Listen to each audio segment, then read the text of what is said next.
Welcome, ladies and gentlemen, to the beating heart of Aragon.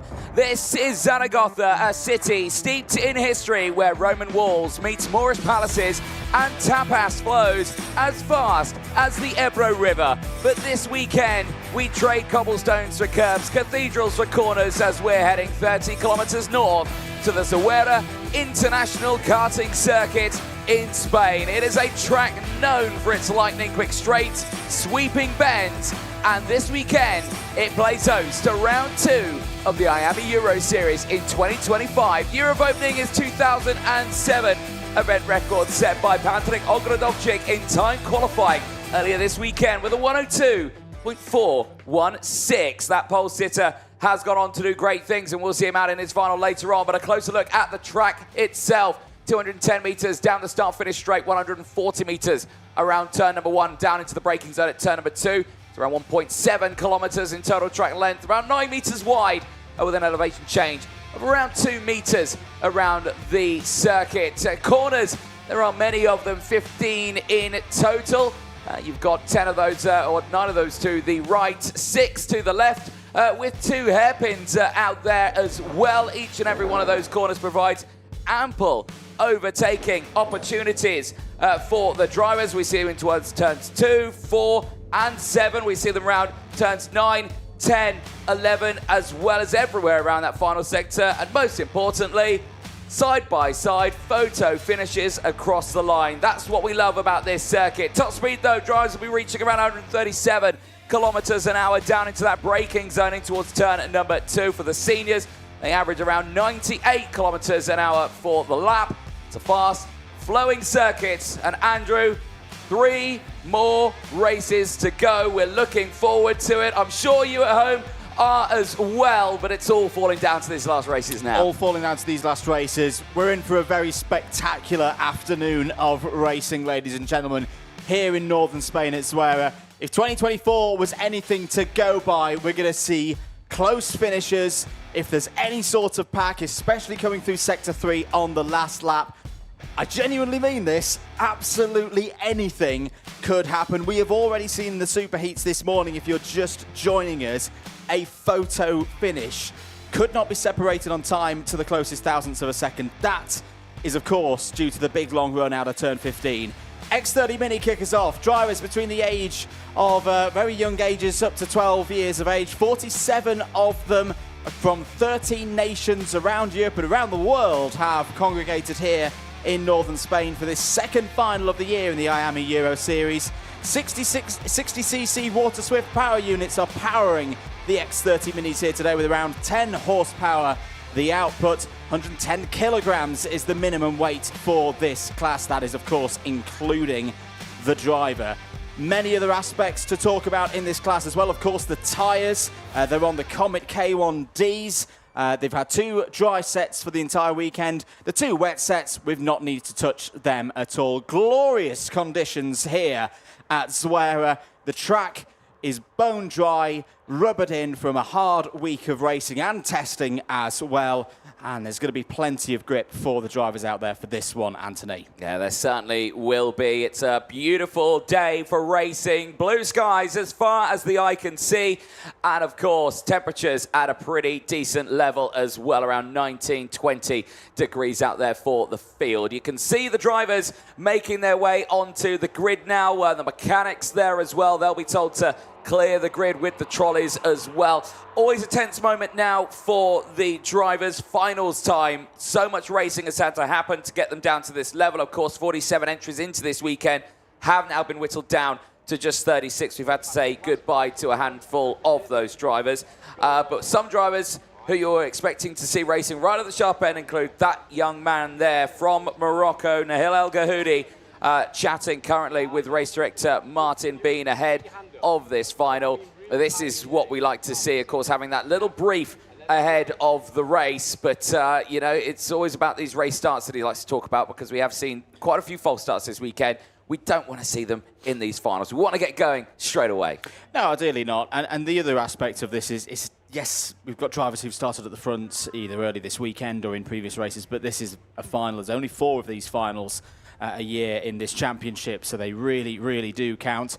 Here's your grid then for the X30 Mini Final. George House starts on pole position, looking to repeat the win he had in round 1 at Cremona. Nahil El Ghahoudi has been the pleasant surprise of this weekend. The Moroccan starts alongside on the front row. Harry Williams and Mason Brooks form up an all-British row number 2, and it's another all-British row immediately behind them. Austin Newstead was second here last year, only beaten by Oliver Warner. Wants to go one stage further. He's got Mason Hibbert for company alongside on that third row of the grid. On to row number 4, Milan Beku and George Clark are decently positioned for a good race here today. Abraham Shelvis and Colby Patterson complete the top 10. Patterson has had some good runs here at Zuera in the past. Minjae Kim and Christian Kobe form the 6th row of the grid. It's then Lorenzo Di Pietrantonio and Aurelio Longitano on row 7. Max Cruz and Matis Brageau will start on row 8, and then taking us to the halfway stage of the grid. On row 9, it's Vincente Capella and Oliver Vatens. In the final, but with work to do, the second half of the field. Charles Clough for the Great Britain starts it on row number 10. He'll be joined by Spain's Adrian Jimenez, Alex Riley and Charles Urel, the pole sitter from qualifying. Now finds himself starting P22 in the final. Not the heats he will have wanted, but still in this race. Daniel Ferguson and Baptiste Augustine go from row number 12. Again, they've had a lot of work ahead to get into this final, but they've got the work to do from that 12th row of the grid. Nicholas Lopez and Johnson Stewart round out row number 13. They'll have Sasha Midas and Atika Mir on row number 14. Again, solid results from both of those two drivers, really pushing through in those dying stages of the qualifying heats. Arthur Konovalov and Mikko Schuers round out the top 30. They go from row number 15. The final 3 rows on the grid will see Luca Pavel, Denver Boss on row 16, Mason Kwong and Max Lufa on row number 17. Eden Vallejo and Andy Stewart will round out the 36-car field. What can she do from P36 after a very tough round of qualifying heats? Well, there you can see the marshals there on the circuit. We could not go racing without the fabulous Orange Army this weekend. Their brilliant work across the course of the racetrack, really showcasing some really great charisma from the team. And they've been keeping the drivers nice and safe out on circuit, and a great photo for them with some of the officials as well. Grandstand filling up nicely. Umbrellas are out. The wind is calm, Andrew, which means the slipstream down the start-finish straight is going to be a pivotal one. There's your driver championship standings. George House at the moment, 150 points. He's unbeatable at this moment. Yeah, it's a perfect score so far this season for George House. Austin Newstead in 2nd place could make inroads today with another good result. Matis Brageau in 3rd. Keep an eye on Harry Williams in this race. Has looked very confident out on track today, and in a circuit where you have to have calmness personified at the front of the field, even if you've got half of Spain behind you. Harry Williams is definitely the guy with that kind of temperament to work with that. Daniel Ferguson is 5th, looking to bounce back after some tough heats. Di Pietrantonio in 6th. Christian Kobe, just going to note, starts on the 6th row of the grid, is another driver who has a good record around this place, and the winner here last year came from the 6th row of the grid. That was Oliver Warner, so don't count out the likes of Christian Kobe down in that part of the field. Milan Beku is 8th in the points ahead of Mason Brooks, who was one of the fastest drivers earlier in the race meeting in timed qualifying. And then there he is, Nahil El Ghahoudi. All 44 of those points have been acquired so far this weekend for the Moroccan. He's been in very good form. Yes, indeed. But someone who has been on form all the way throughout this season, George House. There he is on your screen, starting it on pole position. A lot of work to do here for him. A big, big race he's got ahead of this one. So many incredible drivers behind him as well, all vying for the same thing, and that is to try and break that man's winning streak. Absolutely. You know, we've been seeing this kind of driving from George House since we started the season back in Valencia for the IAME Winter Cup, and he just seems to be going from strength to strength. There is Nahil El Ghahoudi, MDC Racing, suit and booted for this young driver. MDC, of course, have a good amount of knowledge of this circuit. Wouldn't be a surprise to see one of the finals this afternoon go their way, and we're here with Nahil El Ghahoudi here. We've got one of their best opportunities as we kick things off here for the X30 Minis. We talked about the wind, and I think we've had our first commentary curse of the day because it's just picked up a little bit there. You can see the flags across the top of the grandstand that runs parallel to the 210-metre pit straight here at Zuera. Here's Harry Williams. Has had some good results so far and seems to be growing, having a bit of a crescendo in terms of those results across the course of the 3 heats that we saw yesterday and the super heats. I'm not going to say he's my favourite for this race, but I think he's definitely in the mix there for at least a podium here today. No, exactly that. And you can see all the way throughout these races, he has had his name right up at that sharp end. He had a few spills here and there out on the track, but certainly a competitive young man is Williams. He took a qualifying heat win out there, so he knows how to push through on all of these races. The XL Motorsport team, I wanted to talk about just the team in general on this one, really have shone through, especially with that young man there, Mason Brooks. Some great running for him with the XL Motorsport team. They've really come alive in 2025. Yeah, absolutely. They've done some really good recruitment from 2024, both on and off track. And in Mason Brooks, you've got a customer who is very cool this weekend, has got a good vibe, an aura, some people would say, around him so far. Was very quick in timed qualifying earlier on this weekend and had a very strong run in the super heats earlier on this morning. He's got the difficult job, though, of starting on the outside of the run down towards turn 1 as we see the 3-minute board there before we get this formation lap underway. So Mason's going to have to be patient. He's going to have to use that same set of skills that we saw in the super heat and bide his time. Yeah, certainly so. There, Austin Newstead, though, priming himself ready. Gloves going on. It really starts to get to your stomach, doesn't it, I think, at this point. A lot of these drivers, we chat to them all the time saying, you know, what are you feeling? Oh, fine. All right. I'm all right. Yeah, I'm getting on with it. But, you know, deep down inside, the butterflies are going. As soon as the helmet goes on, they sit down in the cart. You're primed and ready to go. And all the nerves just come up in one. But as soon as the engine starts, you start driving, it all disappears. That's the moment where it disappears. But you can imagine this point here, this is where you really start to feel it. Other drivers who are certainly going to be vying for some good runs in this one is that man there, Mason Hibbert. What a weekend he has had. Qualifying heat win for him. Did come away with a bad result in his second one, but he forgot about that. And like you say, came back strong in that third qualifying heat yesterday. And he finds himself right up there at the sharp end of this final, joining alongside, like you say, Austin Newstead. But he's got a busy row behind him as well. Milan Baku, the Belgian driver, certainly has pushed his way through nicely in this one. It's no shy contender to a top-running finish. 9th in the Winter Cup earlier this year in Valencia. Also is having a good run in the IAME Series Benelux rounds as well. Round 2 at the Ostracourt circuit took the win out there, so he knows that he can win these finals, and he is certainly going to be one I'm going to be keeping an eye on the inside of row number 4. Yeah, definitely. If you can get a good start as well from that 4th row of the grid, make some positions up early on, particularly take advantage of those starting on the far side, on driver's left. Yeah, definitely one of the dark horses. As I think is George Clark, with Fusion Motorsport, of course, for this season, has got the support of Alicia Barrett on the spanners, and George has always been there or thereabouts so far this weekend. And as we say, finals here at Zuera for the X30 Minis in particular can be a bit unpredictable.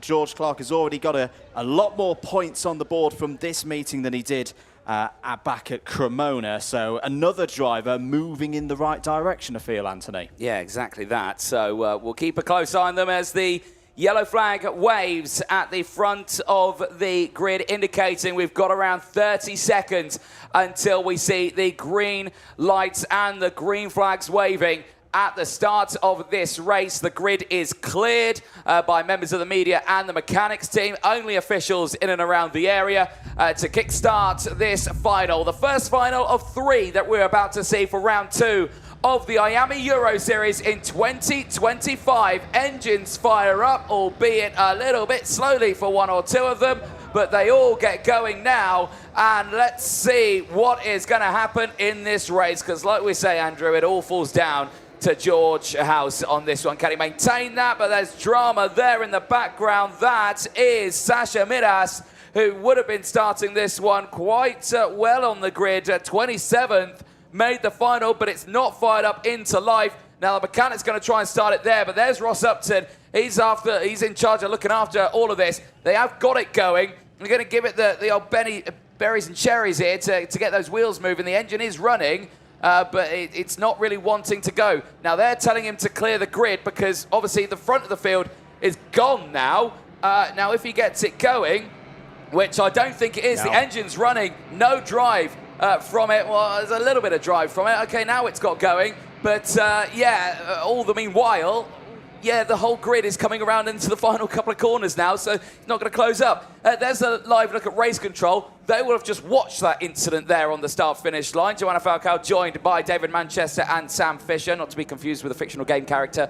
He is a real person there in the box. But yeah, they're keeping an eye on all 40 of those cameras out there, and they will have just been spotting that one on that start-finish line to say, have any rules just been broken there? Yeah, they'll have a good look over that, and we'll update you on any news when it comes up on our screens, if it comes up on our screens, of course. George House, though, getting into this rhythm now. He's been here before, of course, earlier on this season at Cremona. Think back to the IAME Winter Cup as well. He had a good position on the grid for that final as well. Didn't quite go his way that day, the last time we saw these drivers race here in Spain. Of course, I've got to say big thanks to everyone once again here at Zuera. It's been fantastic to come back here. We had 2 visits in 2024, one of them, of course, in really, really tough circumstances.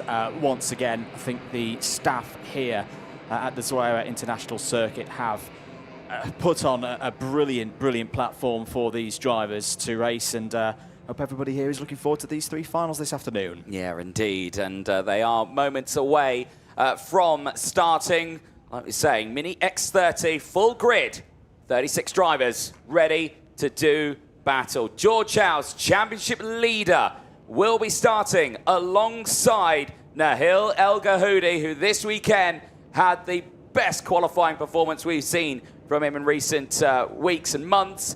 And for him, now it's just a gain of focus. Now his hands up in the air. He's probably thinking to the drivers behind, right, come on, don't push me. Because, of course, he's trying to sort of slow the field down. He doesn't want to be ahead of George House, of course, right at the start of that one. So he's probably saying to the drivers, hey, you know, back off a little bit. Don't push me in front of the man because I don't want to get a jump start here. As we enter into the tram lines, they get a little bit untidy there in the background. One car is out, but are the lights going to go out in this race? It is lights off, fights on in Mini X30 down in towards turn number 1, and it is a solid start for the inside row, and George House with that inside line maintains the race lead, but they bump and barge into that braking zone for the first time, and it's all gone wrong in the background there. Multiple carts off at turn number 2, all in separate incidents, but they get restarted. And I think they'll still all be in this race, but they'll be right at the back of the field. And that all started with, I think, Mason Hibbert, one of them involved in that one. The kids to win, Max Cruz, I think, as well. Vicente Capella, as well as Nicolas Lopez on the Club Calicart machine. Multiple drivers, but they've got going in. There was Mason Hibbert. Oh, what a shame for him. The young Briton from the 3rd row of the grid, right at the back of it now. But eyes, folks, focus on this fight here. Andrew, it is still House in the lead. Still House in the lead, but it's Milan Becker who's come up to 2nd place. Great start for the Belgium, for the Eichmanns GP Racing team. There in the 4:47. Here we go then. First test out of turn 15 for the race leader. What is the pace looking like down this long, long straight here at Zuera? End of lap 1. House leads from Beku. Mason Brooks has had a decent start as well, up to P3. Nahil El Gahoudi still in the fight there, 4th place, and is challenging for 3rd place now down into turn 2. Harry Williams still in the mix there in 5th place. Austin Newstead, Christian Kobe, Abraham Shelvis, George Clark, and Min Jae Kim is your top 10 at the moment. Good scrap going on for 3rd place. Harry Williams is through. It's a diagonal 3 wide as they run towards turn 5. Some good running down the inside there from the 4-1-2 of Christian Kobe. We said to watch out for drivers from the 6th row of the grid, like we saw in 2024. Christian Kobe, I think, is already up into the top 5. Oh, George Clark in trouble. And off goes the 406.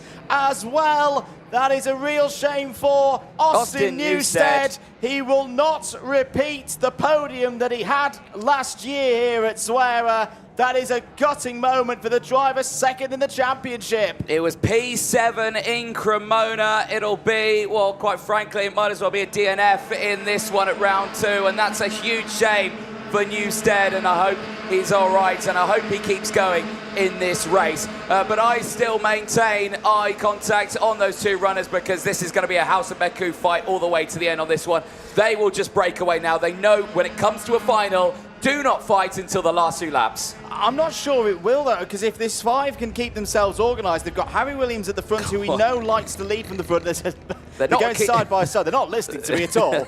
Christian Kobe's through into 4th place. As they're retreating to the pit lane is the 4:45.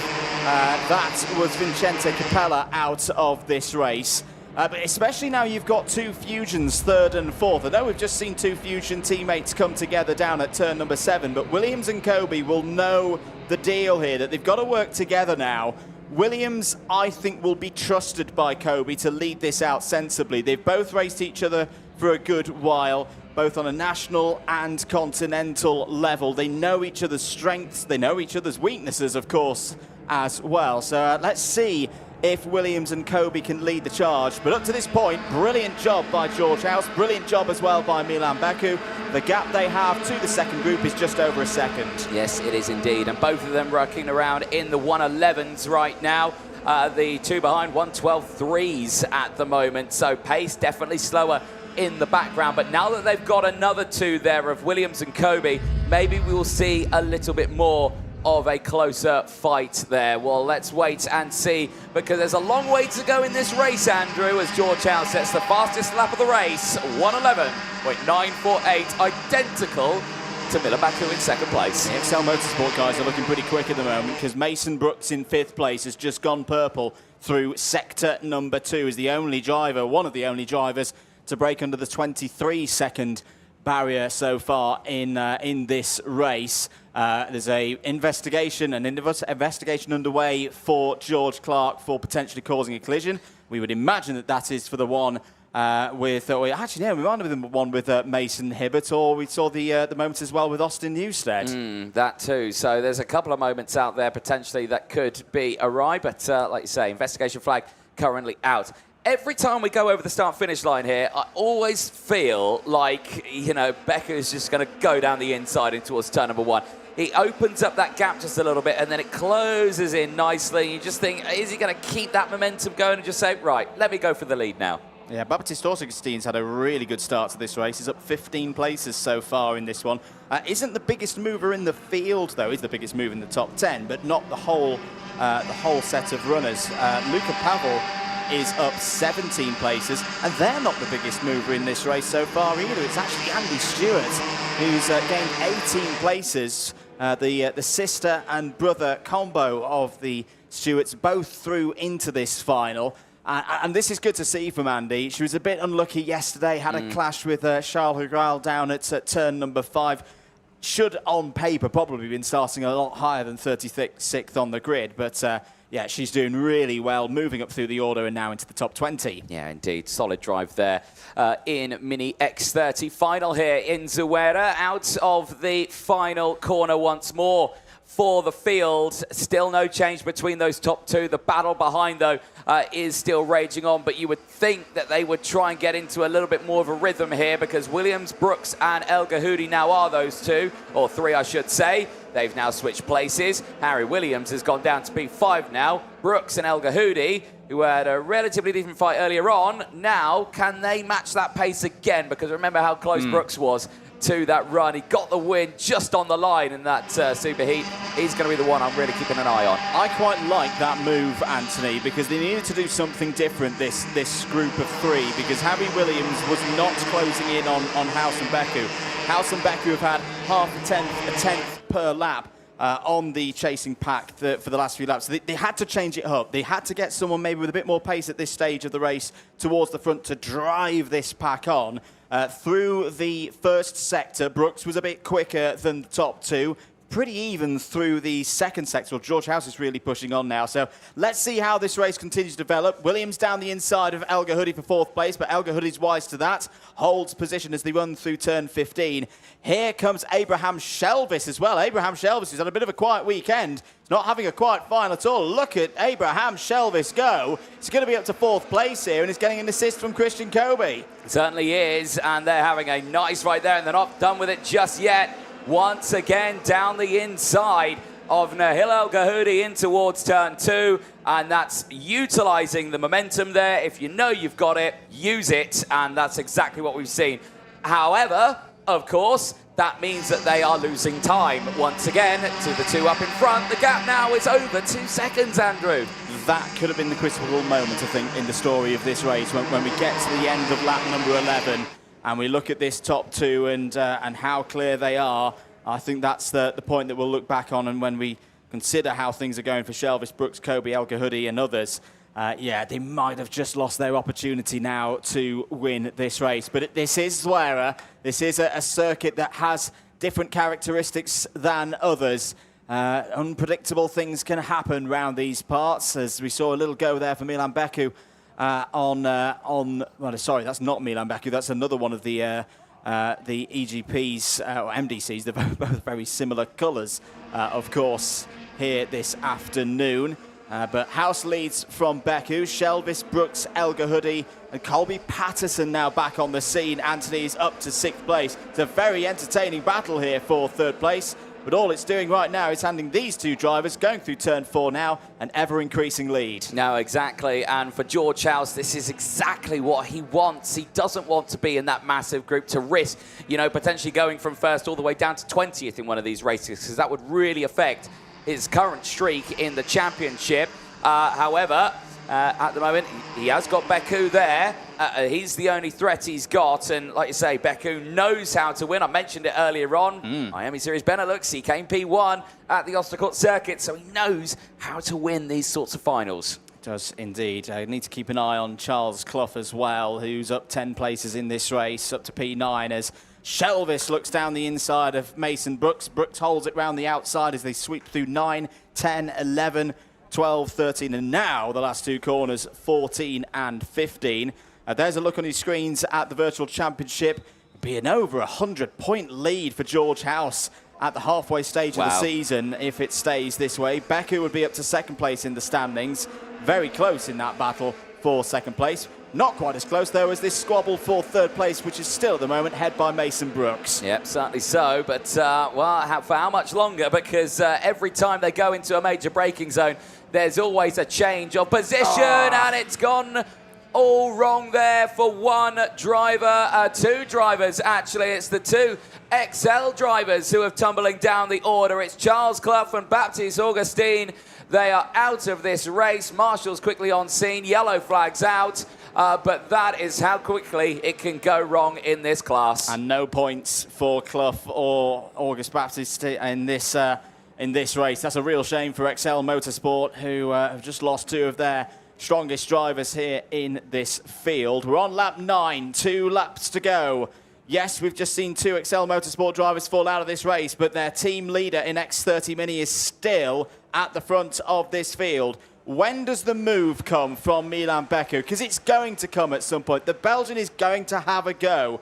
Does he do it almost counting back the laps to get himself in the best possible position for that final run to the line? We've got 2 laps to go here. We have seen drivers at the front of X30 Mini in different races this week. As we have a look once again, this is going to be... and that's really unfortunate. I think it was that Clough initially spinning, and then Baptiste just with nowhere to go. The 2 of them actually didn't come together on the initial entry point. That's a really, really tough one to take for particularly Charles Clough. It's been a tough week for him. Yeah, that is a big, big shame indeed. And I think there's been some more drama out there. Daniel Ferguson for the Fusion Motorsport team has just tumbled down the order as well.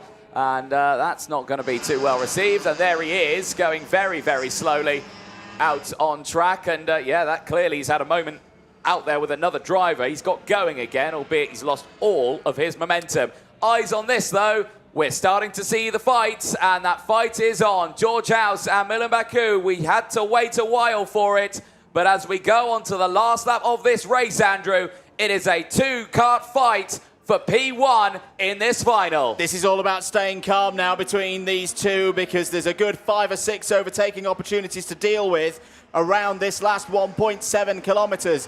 There's the second of them gone through turn 2. There's a big opportunity into turn 4, both on entry and exit. Milan Baku's trying to get George House off the racing line. That's really well dealt with by George House to lead out of turn number 4. He's naturally going to go defensive again into turn 5. You've got to get good exit speed off of turn 6 as well, because the next big stop is going to be turn 7. Baku's about 2 kart lengths back. Mason Brooks has had a problem, has fallen out of contention for a spot on the podium. The corners are ticking down here, Anthony, but this race is still not decided. It certainly isn't. George House is trying to keep that clean streak in the points.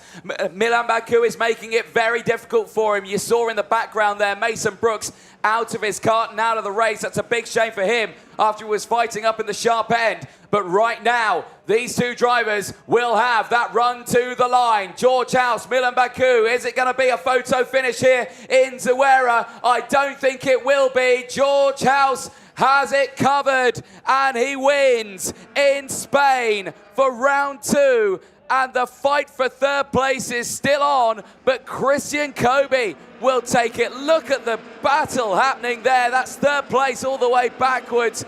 A huge fight there, but at the front, completely uncontested, were the top 2, and George House claims another final win and another round of perfect points for the young Briton. While they will make their way back to Parc Ferme, everything will be checked over. Andrew Mather will be down there chatting to them, as well as the podium that will be taking place directly after this race. So don't go anywhere.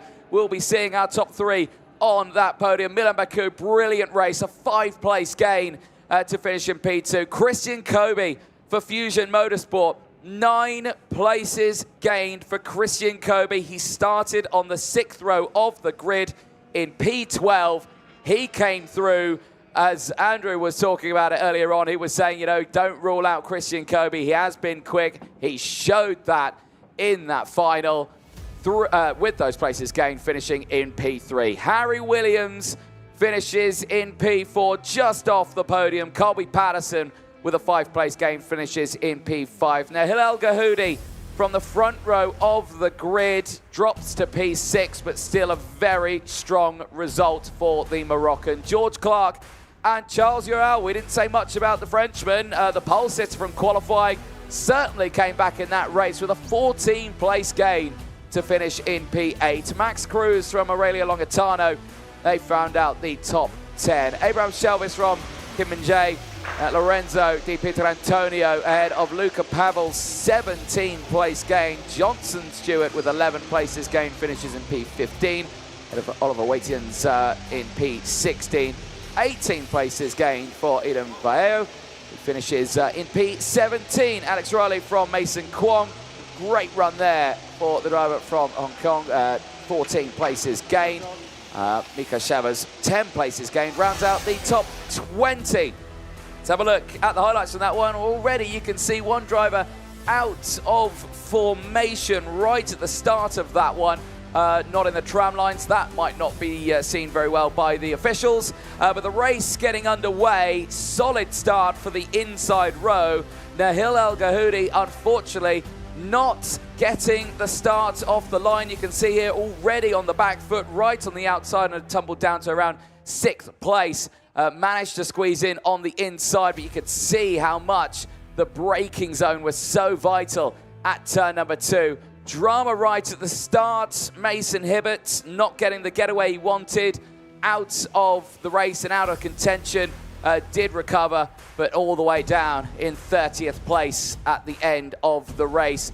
The initial getaway then down in towards turn 5 for the first time. Well, George House certainly had his work cut out for him, as Milan Baku had got up into 2nd place right at the early doors of that race. The Belgian, who started on the 4th row of the grid, able to drive away with George House all the way to the end of that race. Dramas did happen in the background as well. That was Nihil El Gahoudi going wide, of course. He would later tumble down the order.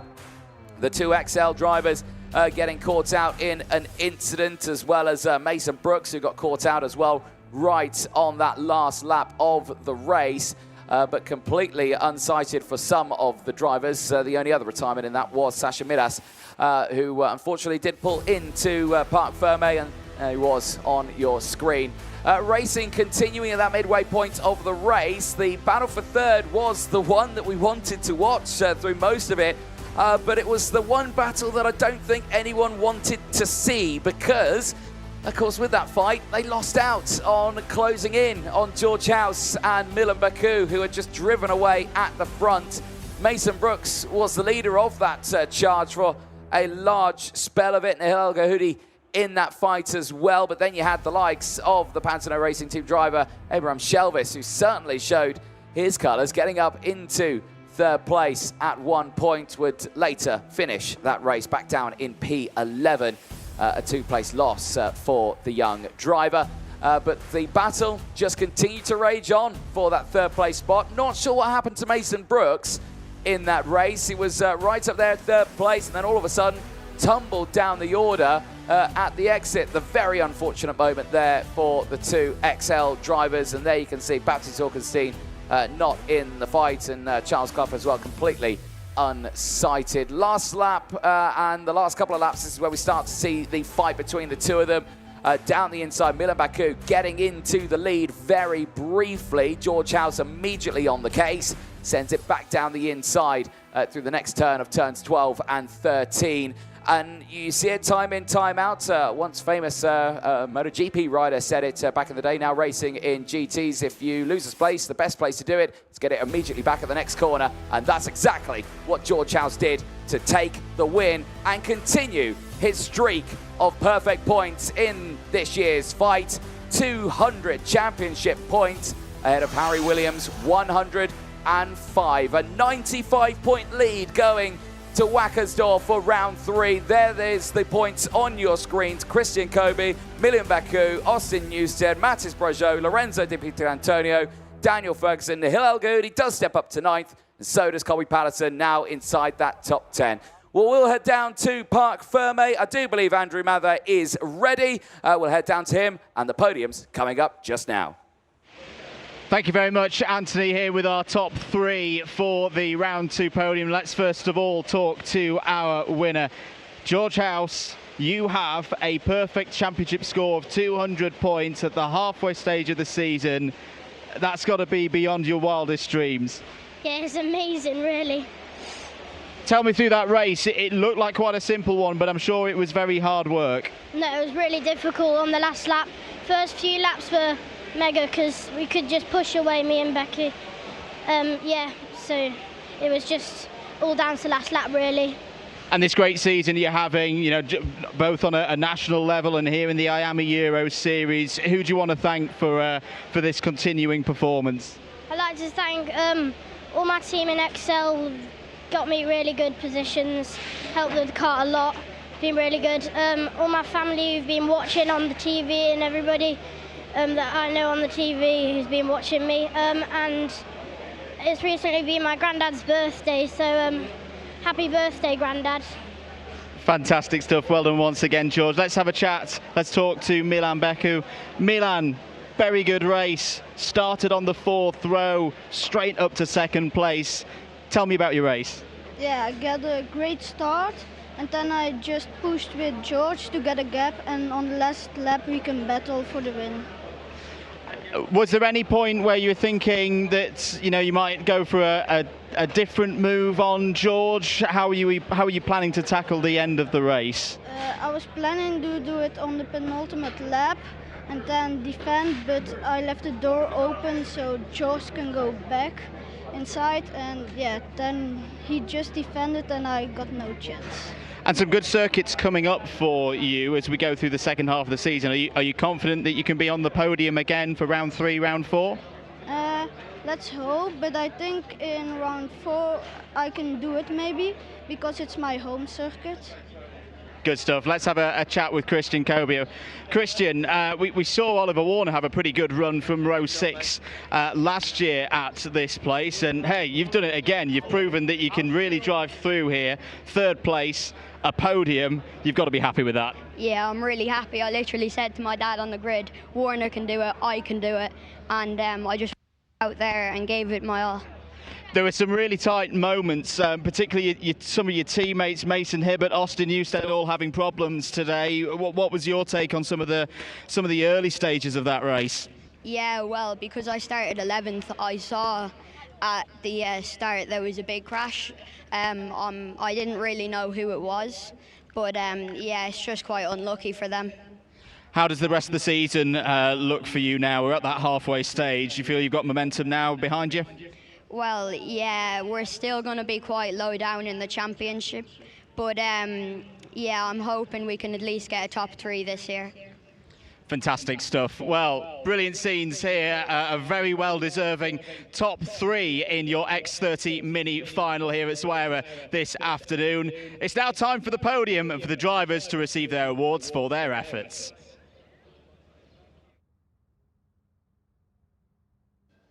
After the end of that Mini X30 final, we are ready to announce our top 3 in the podium. We'll start with 3rd place, representing Ireland. He started on the 6th row of the grid. It's Christian Kobio.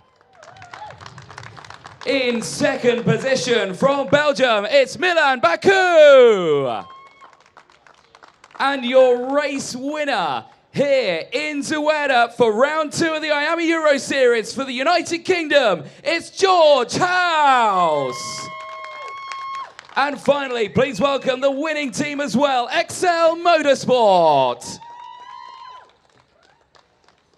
Well, fabulous end to the final, and once again in the IAME Euro Series in Mini X30, we will listen to the national anthem of Great Britain.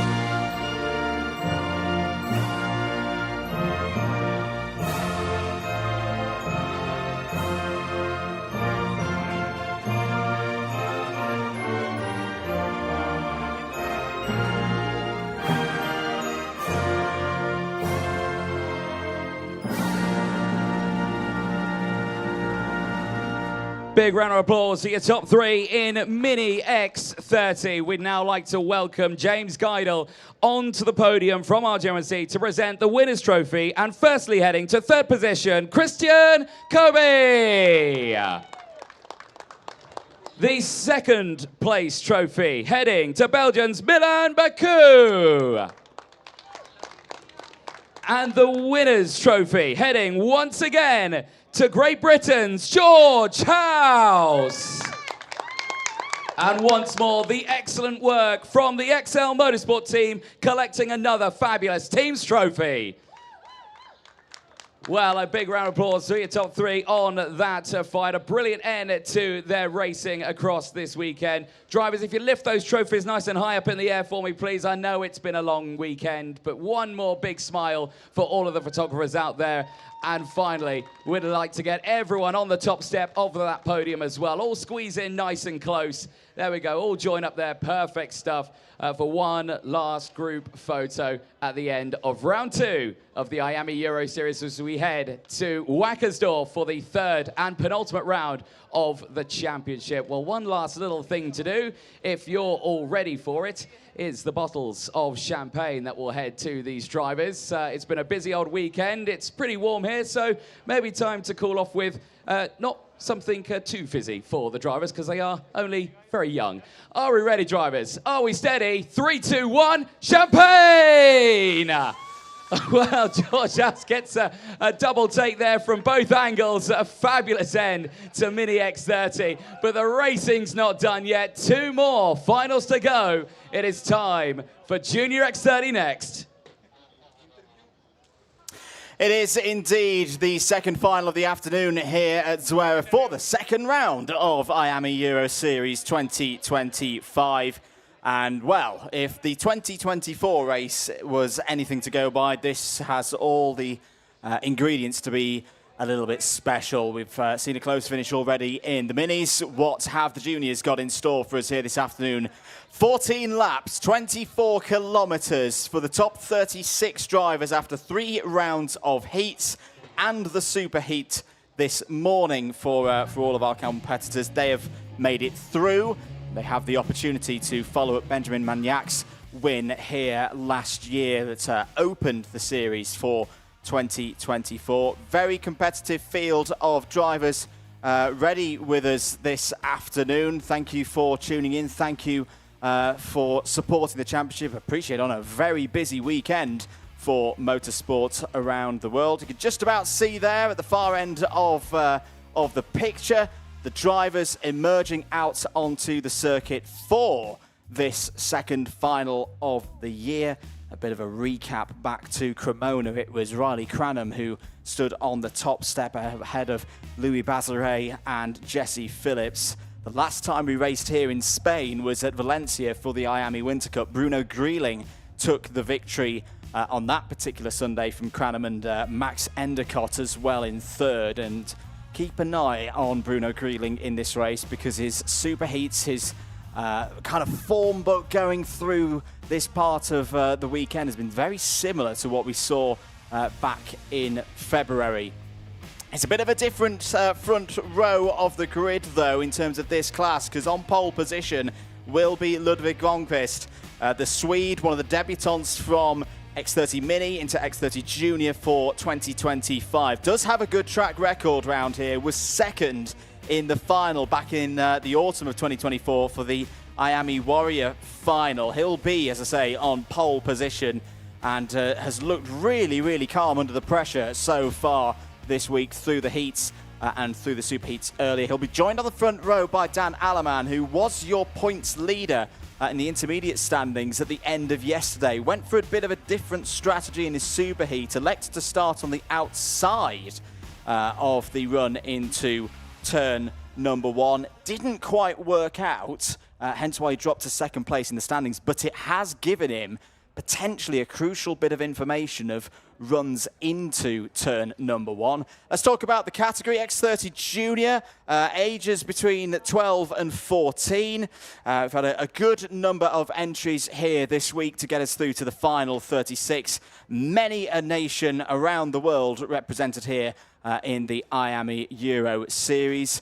Technical specs of the class. The engines, of course, the 125cc X30 engine tuned to have about 21 horsepower output and a minimum weight of 145 kilograms, including the driver. Let's talk tyres. Very important area for this race. On the MG SH2 tyres, that's the hard compound.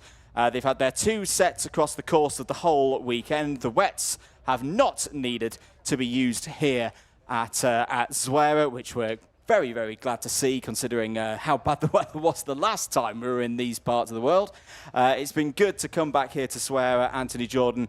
I'm looking forward to this. This should be a really, really strong final. Yeah, I don't want a reminder of that weather from the IWF in 2024. That was atrocious weather. I'd never seen it before. 4-5 days of just pure fog. For everything. It just blocked out the entire circuit. Stark difference now. I can see about 40 miles off in the distance out of the commentary box now, because, like you say, we're on a plateau here on the track. There you can see, starting this one on pole position, Ludwig Gronqvist. Well, what a weekend that young Swede has had. 3rd place in time qualifying. Got consistently better over the course of the qualifying heats. A 3rd, 2nd, then a win at the end of the day, and then dominated in that super heat earlier on today, albeit very cautiously fighting with Alex Martinez, who finished right behind him, trusted the 2 of them. No defensive driving on that last lap. This race, I suspect, will be different in that matter. Oh, yes. Yeah, we're going to see many an attempt for the race lead. And again, it's all going to be about keeping yourself in the main group that can have a run and have a go out of turn 15 to the line. We've seen it many, many times here before at Zuera. What are we about to see in the next 20 minutes or so?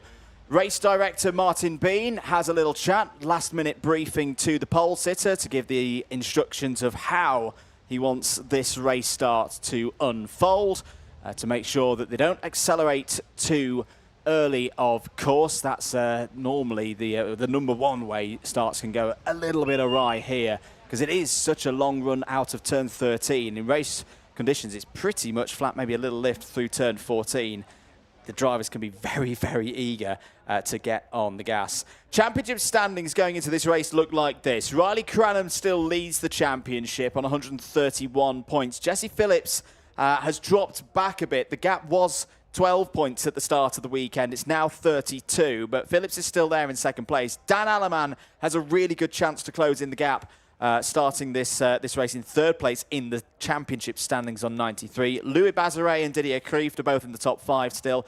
Archie Owen, a little bit further back, leading that train of drivers in the second half of the top 10. Your pole sitter's 7th in the standings before the start of this race. But remember, it's 50 championship points available for drivers who win this race. That could massively change across the course of this one. Matteo Mellis, 8th on 46. Stid Rademacher and Henry Carter are currently completing the top 10. Carter hasn't been able to score points so far this weekend, Anthony. No, he has not. Dan Alleman on your screen. What a young man he has been this weekend. 3 wins out of 3 in those qualifying heats. Starts this one, though, on the front row of the grid in P2 alongside Ludwig Granqvist, and this one is going to be the fight between these two. Switzerland versus Sweden on that front row in Junior X30. We have seen calm and controlled races from both of them, but I can imagine now when it gets to this final, it'll be a little bit more shaky, especially with this young man here, who is certainly going to be piling on that pressure. Riley Cranham from Great Britain. Spoke to him earlier on, of course, after the superheats, and they were saying, well, your weekend started a bit tough, but that was better. Be like, oh, yeah, I'm much happier now after that, and now we're fighting right at the sharp end. And, you know, this young man here has had a very strong start to his 2025 season. I can imagine he would like to keep that momentum going. Yeah, absolutely. He's got control of the championship standings at the moment, and he knows, particularly in X30 Junior, because it is so close. If you can, as a championship leader, get that head of steam running and just keep going and going and going, you can do what Harrison Mackie did last year and have the thing pretty much won before you even get to the final round. I'm not saying that that's going to happen again, because there's a lot of racing between now and the end of the season, but this could be a really key final for Riley Cranham in that regard. Yeah, you saw there very briefly the helmet of Elias Ebersdobler, pole sitter from qualifying from Germany, starting this one on the outside of row number 2. This man here, though, Bruno Grieling, certainly one to watch this weekend for the MDC Racing team.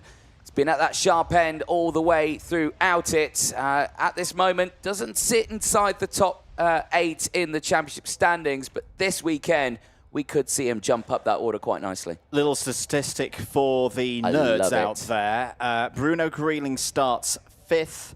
Alex Martinez starts 6th. From the 3rd row of the grid last year were Thomas Pradier and Benjamin Magnac. Those were the 2 drivers that finished 1st and 2nd in that classic run to the line to kick off things for 2024. And I'm going to go and say it. Here's my favourite for the race win here today. I'm going to go for a long one again. Alex Martinez has had some very good race pace so far this weekend. As I say, he starts 6th, exactly where Magnac was last year.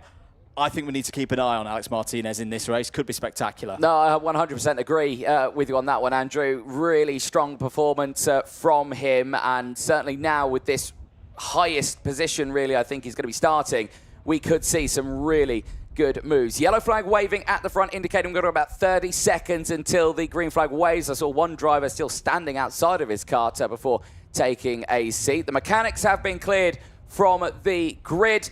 Only officials remain in the circuit area. Members of the media there as well, getting the snapshots of the drivers ahead of this race. But you can imagine tension is high, but the feelings are strong out there for the front row as the green flag waves, engines splutter into life as the field of 36 juniors heads off for their formation laps. Let's take you through the grid then for this final. Starting on pole position, it's Ludwig Granqvist.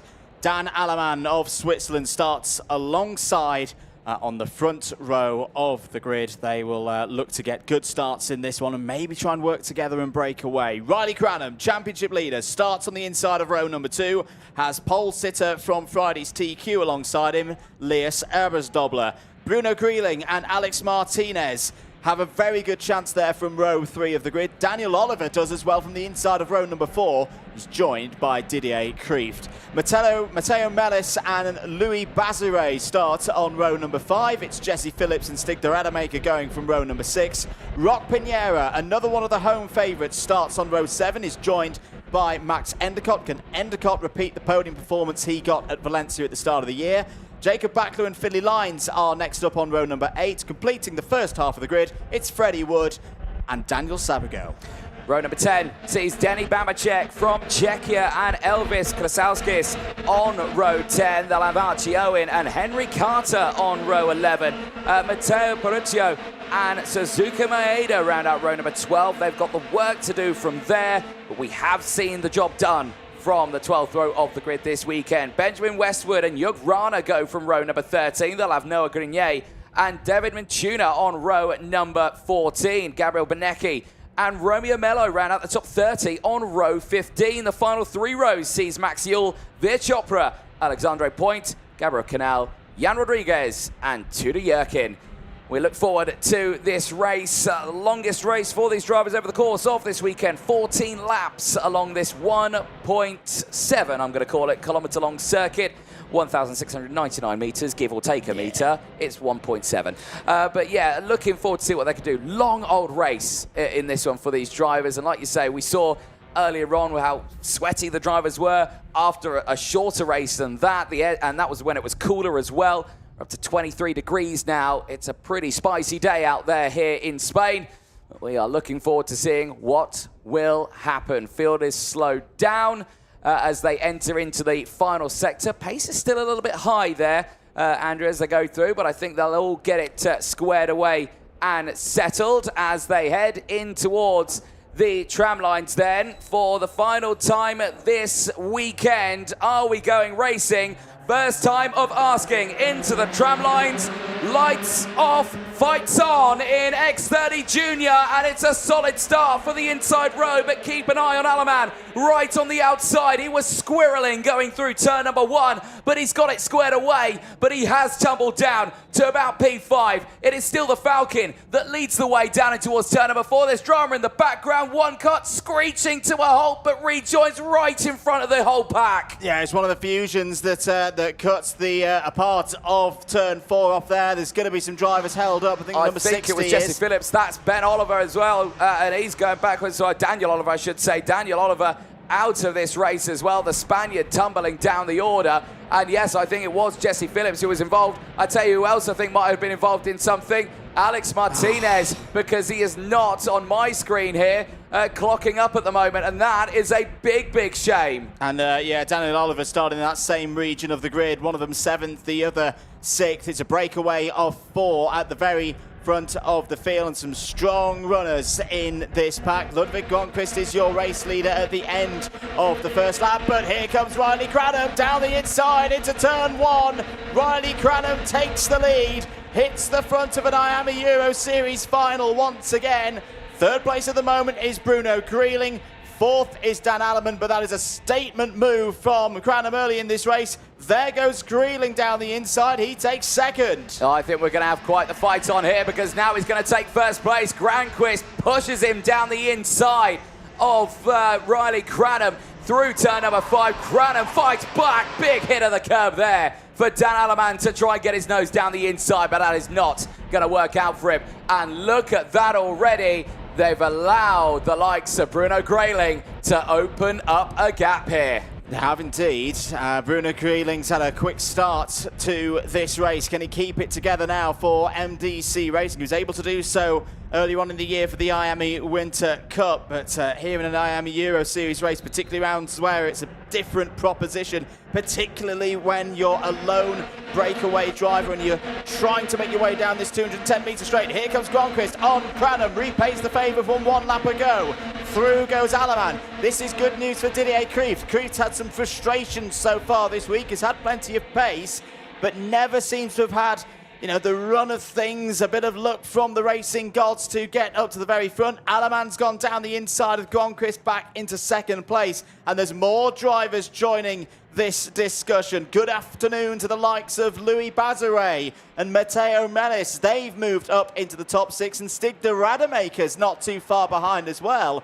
Another driver who's had a very quiet race week here, Anthony, but this is what a final at Zuera can do. It can properly mix things up. No, it certainly could. His focus on this fight, and for Greeling, he's in control right now. The gap 0.4 of a second. But again, with that slipstream down the start-finish straight, with these drivers behind working in a tow, the speed difference will be immense. I can guarantee you that. Over the start-finish line, they will go, and we'll get those speed traps. It's 1:17 for Greeling. It's 1:23 for the drivers behind. That's a huge difference in speed. And the gap is closed. As down the inside, Cranham tries to get into third place, is denied. Louis Bazare now is on the scene, so is Melis, so is Kreeft, so is Stig de Rademaker with the fastest lap of the race. However, there's a bit of drama in the background. I think that was de Rademaker going off the circuit, throws his hands up in protest, but is still in this fight. Eyes at the front though, Alaman still in control, but that's an almighty train of carts he's got behind him, Andrew. It is indeed. Down the inside for third place goes Riley Cranham. He's the latest to get past Bruno Greeling. Greeling's just got to be patient right now. If he keeps focused, the race can come back to him. Oh dear. As, was someone flying off the road there, that was David Minchuna. Yeah, indeed. I think he's just gone off the track at turn number 8, and he's rejoined it back on the infield straight after turn 4. So that's the opposite of what the officials say you can't do.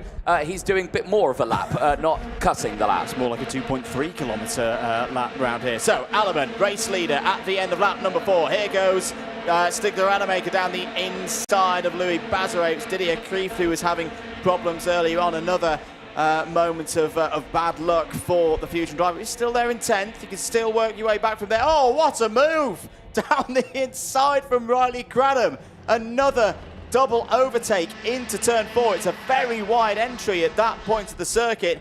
Riley Cranham hits the front of the order as, was that one of the Crocs coming into the pits to retire from the race? There's Henry Carter, yeah, indeed. So no points again for Henry Carter. He'll probably drop out of the top 10 of the championship standings after this race. Back at the front of the order, Cranham leads, is extending his championship advantage over the likes of Alaman and Bazare.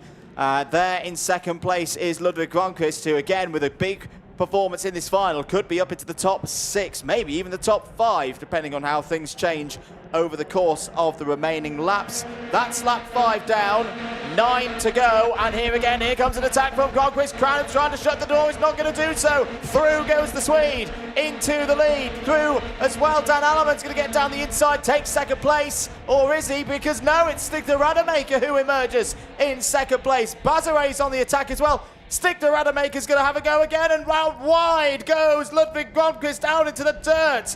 Into the lead goes de Rademaker. Cranham follows through. It's a Fusion 1-2. Stig de Rademaker, though, is under investigation for causing a collision, and once again he finds himself in the spotlight with that side-by-side moment there. But eyes focus on this one. Gronquist back down the inside, slots into third. Cranham there at this moment doing what he can do, but he's got the fight on his hands right now. Dan Alaman is in second place. He's trying to push himself through. Bruno Greeling back on the charge here, but all the meanwhile, Stig de Rademaker now has opened up a huge gap at the front. However, once again, that trailing pack behind will be faster with that slipstream, and I'll confirm it across the line. They will go, they work together, the speed, 119 for the drivers in front. Well, actually, it's only 121 for the drivers behind, so they're only a fraction faster, and again, de Rademaker is under investigation for potentially causing a collision. So that's 2 investigations under his name right now, but he is in the lead. He's up 11 places, and he's fighting clear by 0.8 of a second. This could be the make or break stage of this race for Stig de Rademacher, because the normal form book, the normal way this circuit races, a 3/4 of a second gap out front is simply not enough, and it's gone. The gap's gone already for the race leader. If Aleman, Gronqvist, Bazare and Cranham can get themselves organised, they will close in. But at the same time, this is such a big queue. Look how far back the queue goes, probably to around 15th place. And you've got this whole pack now wanting to make up track position, want to get forward, want to be in that top 5 to give themselves a better chance later on. Let's check those speed traps again. Stig de Rademacher over the line, 1:19, 1:23 for Aleman and for Gronqvist. They took 2/10 out of Stig de Rademacher on that lap. So again, another few laps of that. On around lap 10, we'll see once again a battle for the lead. Yeah, we certainly will. And that's going to be one to certainly watch over the course of this one. Riley Cranham still currently fighting there in P4. He's just got past Louis Bazare. He's been sent backwards here. Now he's fighting with Kreeft and Greeling. So they're trying to push their way through back to the sharp end. They won't have to wait too much longer. Again, we're at lap 8 of 14 here. The race has simmered down now, but it will close back in. Like we were saying, the gap's down to 0.4 of a second. These two, working with that slipstream, are going to bring the fight to Stig de Rademacher, and the fight will be on. We'll have to wait, though, for Cranham, Kreeft, Greeling, Bazare and Endicott to join that fight, because it's going to be a long old way until we see that checkered flag here, Andrew. Interesting thing I've just spotted there, Anthony. We were talking about Ludwig Gronqvist being really strong in the second sector during the superheats. The setup on the carts, particularly out of traction zones, was very, very good indeed. Dan Aleman was not being caught there by Gronqvist through the middle of the circuit. That is good news for the Swiss driver. This is even better news. Down the inside goes Dan Aleman to take the race lead. Nothing Stig de Rademacher could have done about that. He's going to go side by side with Gronqvist into turn 5. Gronqvist trying to hold round the outside. Oh, they touch and bang wheels as they run through turn number 6. This is a big chance now for Dan Aleman to see if he can break away. Cranham back through once again, back up to 3rd. Squeeze the door closed there under braking did Cranham, just to cover off any attack once more from Gronqvist. Kreeft getting involved in this fight, and Bruno Greeling back into it as well. Now the drama that this 3rd place group has got here, Andrew, is that Aleman and Stig de Rademacher, yes, okay, they may be separated right now by a couple of tenths. However, if they close in together, we'll have the opportunity to utilise the slipstream and the bump draft to go through. Kreeft down the inside of Gronqvist and moves up once more into P4. Ludwig Gronqvist is now on the downward charge, and I suspect he will fight back harder in this one, as I thought Greeling there does go for the move down at turn number 4. And he steps up another position now in this race. Got to tip your hat to Didier Kreeft. He keeps coming back again and again and again in all of these races so far this weekend. As I say, with a longer race, he's had his misfortune earlier on. Maybe still got a chance of a podium here. Greeling gets shuffled out the way. Through goes Gronqvist. There was a gap on the inside, nicely used by the youngster for Falcon Racing Team. Max Endicott's on the scene. Again, we said he had a good run in the final back at IAME Winter Cup, and here he is again, up to 7th place. Started 14th on the grid. Round to complete lap number 10 then. 4 to go. Dan Aleman leads this race. We've said so far this weekend, it's been very impressive to see how Dan Aleman has dealt with adversity. He's come back, number of his heats, he fell down the order, but he always found a way to emerge first at the end of every single race he competed in yesterday. But this is his biggest challenge yet this weekend, Anthony. 3.5 laps to go. Stig de Rademacher looking in full form, having gone up 10 places in this race. Can the Swiss driver hold on? Yeah, we'll have to wait and see. I mean, he's already opening a little bit of a gap there between himself and Stig de Rademacher in second place. But again, this is, I mentioned it earlier on, this is where it gets really dangerous for that second group behind, because these two now can work together They will work together, and the speed trap this time around, I can guarantee you, will still be a very strong speed for both Alaman and Radermaker, with Riley Cranham not able to really do anything there in third place. Yes, he's got a bigger group that might punch a bigger hole in the track, but let's see the speeds this time around. First and second, 118, 121. Yeah, you see 119, 122 for the drivers behind, matching in the pace now, but this will help them out with that group behind. Stid de Radermaker back down the inside of Dan Alaman through turn 2. The fight is on now, Andrew, for the last couple of laps. If this keeps going all the way to the end, we could see the big group back in this fight. There was just a little thumbs up between the two of them there. So maybe, again, this is just one of those stages where Dan Alaman's gone, do you know what? I've been doing a lot of hard work at the front of this field. Stig, how about you have a go of turning the speed for a couple of laps or so? Because whilst ever Dan Alaman is within the slipstream, he always has a chance. Anyone in this position would have a chance round this place. Remember, 1 year ago, we saw a change for the lead in the X30 Junior Final. From this point of the circuit on, round turn 14, round 15. This is going to be a very telling run. What is the straight line speed like in this order? For Stig de Radermaker, it's pretty good. 120.1 with no toe is pretty strong. 121.4 for Dan Alaman. Dan Alaman might need to lean on that performance that we've seen in the middle sector, in the twisty stuff, to get this job done. Yeah, certainly so, but Stig de Radermaker is setting personal bests in Sector 2 on that last lap, so he might have been matched in that area. Kreeft has had drama in the background. He's dropped down to P6 now. Cranham's there in third place, and he's in a clear piece of track all by himself. Granquist is holding the fort for fourth place right now. So again, all the meanwhile, right at the start of this race, when there was a big fight for the lead, they've now all settled, and you can see that the time that they've lost from the drivers behind, and there's some drivers walking away there in the background. I can say we have lost Archie Owen, the BMR driver, out of the race, as he is, yeah, I think walking away in the background. Replay here. Is this what happened for our man Owen? He's down the inside there. Was Finley Lines going for the move, and just clips that rear quarter there between the two of them. Very close through turn number 5, but did something go awry there? Well, I can tell you right now, something's gone awry out on circuit, because I can hear a very loud exhaust out there, and I'm not sure whose kart that is. Eyes on the front here, though, on this final lap. Stig de Radermaker, though, is still in the lead, but Alaman's going to send it down the inside of turn 6. That's beautiful from Dan Alaman, under braking into turn 6, but he's going to get the switch over. Back through goes Stig de Radermaker, reclaims the lead of this one. 2 lead changes in the space of 2 corners from these 2 drivers is absolutely sublime. But right now it is still de Radermaker in the lead. Remember, he's under investigation for 2 separate incidents of potentially causing a collision. So we'll have to wait and see what happens. But out of the final corner, it's only 1 flag left to see for Stig de Radermaker with a photo finish across the line.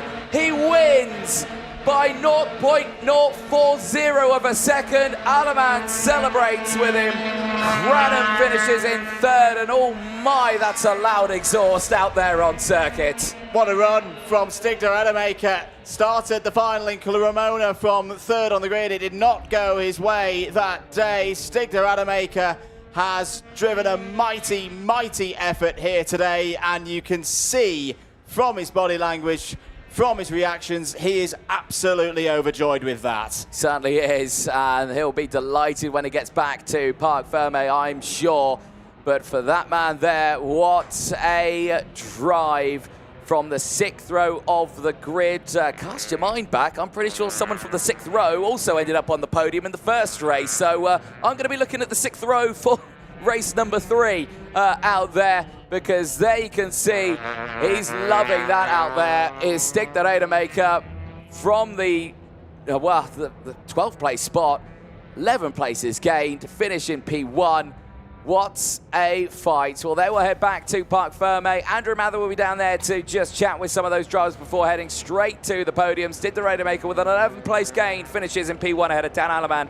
Riley Cranham will be on that podium in third place. Ludwig Granqvist and Bruno Grieling round out the top 5 from Didier Kreeft and Finlay Lines. Max Endicott from Mateo Mellis and Louis Bazare, who rounds out the top 10. This time around, not seeing him on the podium. Linus Ebersdobler, the pole sitter, P11 after dropping down 7 places. Big shame for him. Elvis Klasauskis finishing with an 8th-place gain in 12th place ahead of Jacob Backler. Denny Babacek with a 5th-place gain finishes in P14. Freddie Wood from Suzuka Maeda inside the top 16. 8 places gained for them. Daniel Oliver finishing in 17th place, recovering back, did the Spaniard after a tricky start to that race. Max Yule with a 13th-place gain finishes in 18th from Daniel Sabugo in 19th.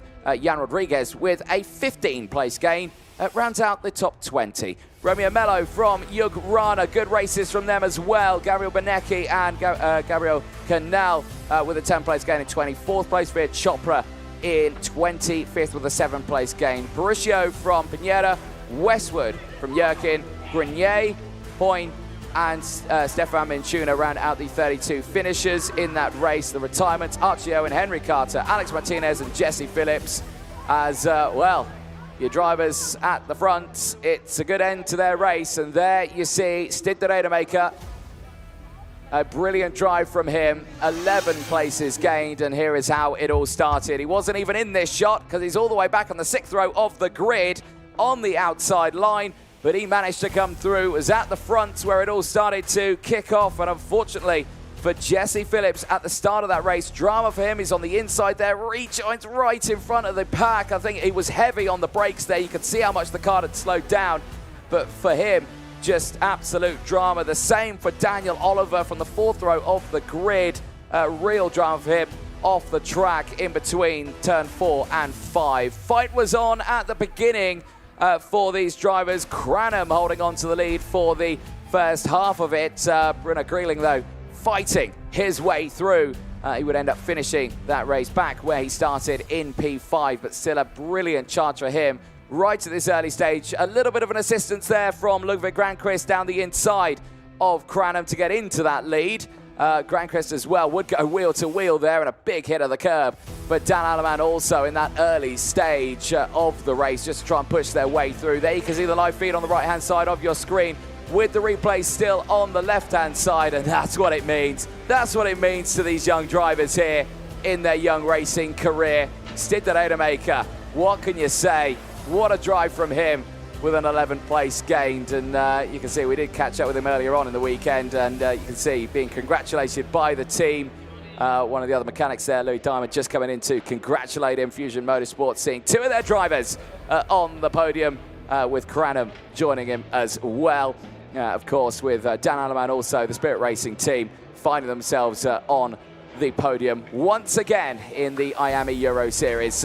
More moments out there. Henry Carter was a retirement. I think Mechanical Gremlins saw him tucking in to Parc Ferme with the fight to the front once more raging off the midway point of this race. I thought there's no way we're going to keep up with everything that is happening out there. Granqvist going for the moves and right round the outside. This moment here, I thought he was going to be out of the race. Certainly kept his foot planted, kept it into P4. Just lost touch of the drivers up ahead, though, as they started to break away. This moment here for Dan Alleman, who's been lining that move up all weekend, deploying it in the final. As the overtake, he tried to get the lead on as well on that last lap. That quick little direction change from 5 into 6. Just used the car's momentum to send it down the inside. Later, though, would get up into the lead.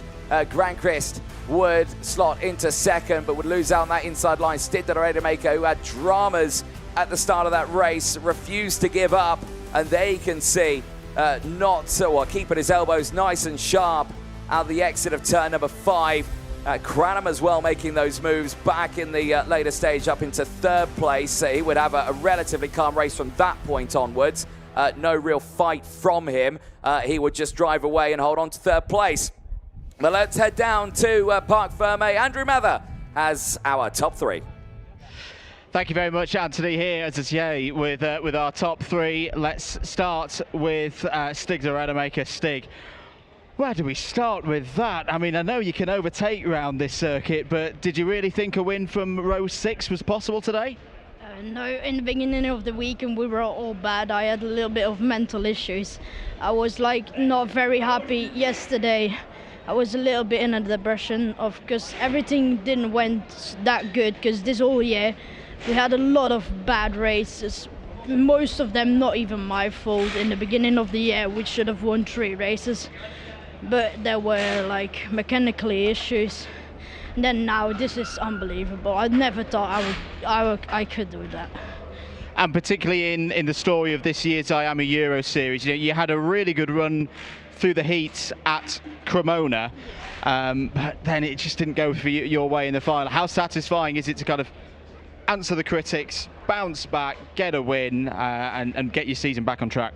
Yeah, I can't believe it. I just can't believe it. Well done once again, Stig. We'll have a chat with Dan Alleman. Dan, not the win, but a really, really good race week for you. You've been fast through all practice, time qualifying, second place, good haul of points. You've closed the gap to Riley as well in the championship. Are you pleased? I'm very happy. I know it was difficult to win here because of the slipstream, but we played the game and it was very good. Where do you rate this race weekend amongst those in your career? I personally feel you've driven really, really well this week and had that tenacity to drive back through when things haven't been going your way. Is this one that you feel is better than what you've been doing before? I think it was, yes, very good. Consistent weekend and very less failure. And I'm very happy, yes. Good stuff. We'll have a chat with Riley Cranham. Riley, tough weekend for you, but a good haul of points, and you're still leading the championship. In some ways, does this feel like a win? Yeah, it's been an all right weekend. I mean, we haven't had everything quite perfect, so I mean, we've tried our best. So we've got a good few championship points, and we're going to the next round happy. Good stuff. We'll see you on the podium in a moment, Riley. I do believe we are ready for the podium ceremony here in X30 Junior. Anthony Jordan, over to you. Thank you very much, Andrew Mather. Yes, we are indeed a very exciting final there for Junior X30. We have got our top 3 at the end of it. We start with 3rd place, current championship leader for the United Kingdom. It's Riley Cranham.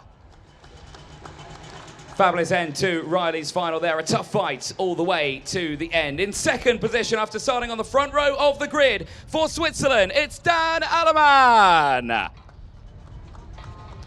And your race winner from the 6th row of the grid for Belgium, it is Stig de Rademaker. And please welcome onto the podium the winning team as well, Fusion Motorsport. Well, now like to take the moment to listen to the national anthem of Belgium.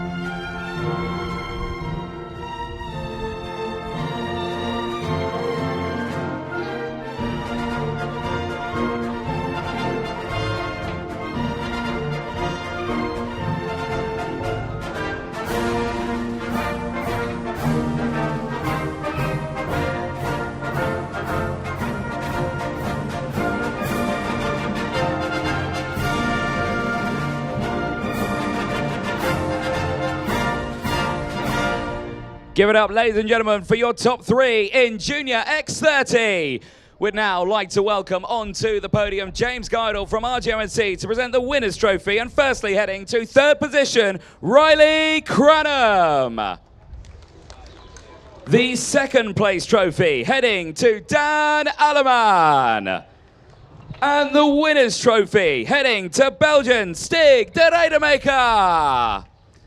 And the team's trophy that will be awarded to Fusion Motorsport. Well, for these top 3 drivers. Lift those trophies nice and high up in the air. Nice big smiles for all of the photographers out there. A brilliant end to your racing here in Zuera for round 2 as we head to Wackersdorf in Germany for round 3. And finally, if we get everyone on the top step of that podium as well, jump in nice and close. Once more, nice big smiles for all of the photographers out there at the end of your second round here in the sunshine in Zuera. Well, for the last time for these drivers this weekend, they can enjoy a little bit of the finer things in life, which is the bottles of champagne for the drivers. So if we do like to prepare those bottles for them for the last time this weekend for Junior X30, are we ready?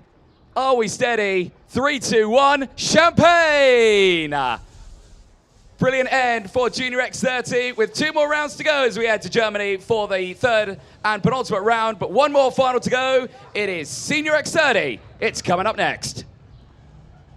It is indeed. Thank you very much, Anthony Jordan, down there on the podium for our juniors. Great scenes there for Stig Rademacher after a fantastic victory.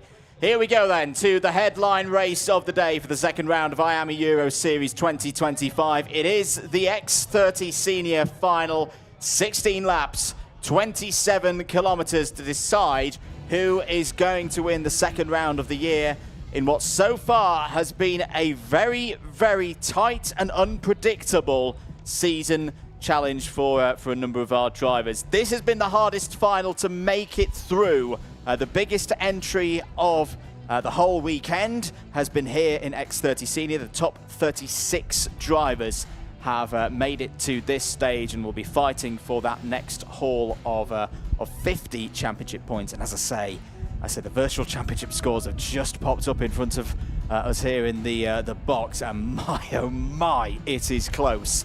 Heading into this race.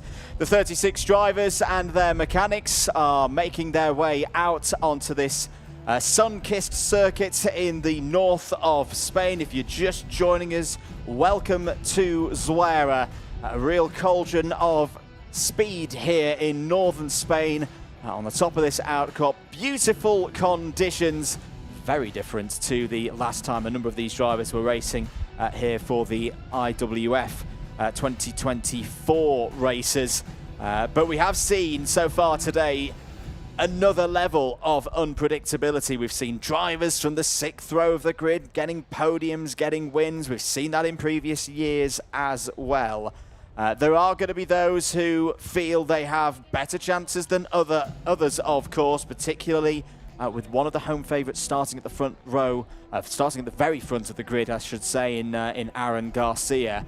But again, it's a stacked field, and if drivers have been holding something in reserve, they've got all new tyres for this race as well on the MG medium compounds. Again, this really could throw up a bit of a different result for us this year. So far this year, we've seen wins for Matthias van der Kerkhoff back at Cremona. Kevin Lantinga entered the weekend as championship leader. He was 2nd in the final in Italy. Andy Rattel was 3rd on the final result back in Italy. Zach Green and Christian Biasate 4th and 5th. Zach Green was also your winner at the IAME Winter Cup, the last time many of these drivers were racing in this paddock in Spain. X30 Senior, 15 years of age plus for many of the drivers. A big entry once again to the paddock this weekend from more than 30 nations around the world. Once again in 125cc, same technical platform as we've seen with the juniors, but tuned up. This is the full power version. This is 30 horsepower thrashing these carts around the circuit. Slightly higher minimum weight, of course, 158 kilos, including the driver. Tyres, big talking point this weekend. As I say, everyone is on a fresh set for this final, and that's going to give them the optimum grip conditions. We may even see lap times touching what we saw in qualifying earlier on this weekend. It is, of course, the MG SM2 that is the order of the day. As I say, new set for the final. 2 dry sets have taken them through the 3 rounds of heats. The time qualifying to actually start the weekend off, and of course the super heats earlier on today. No need for those MG SW2s this weekend. Anthony Jordan rejoins me in the box. Anthony, we have had 2 fantastic finals so far.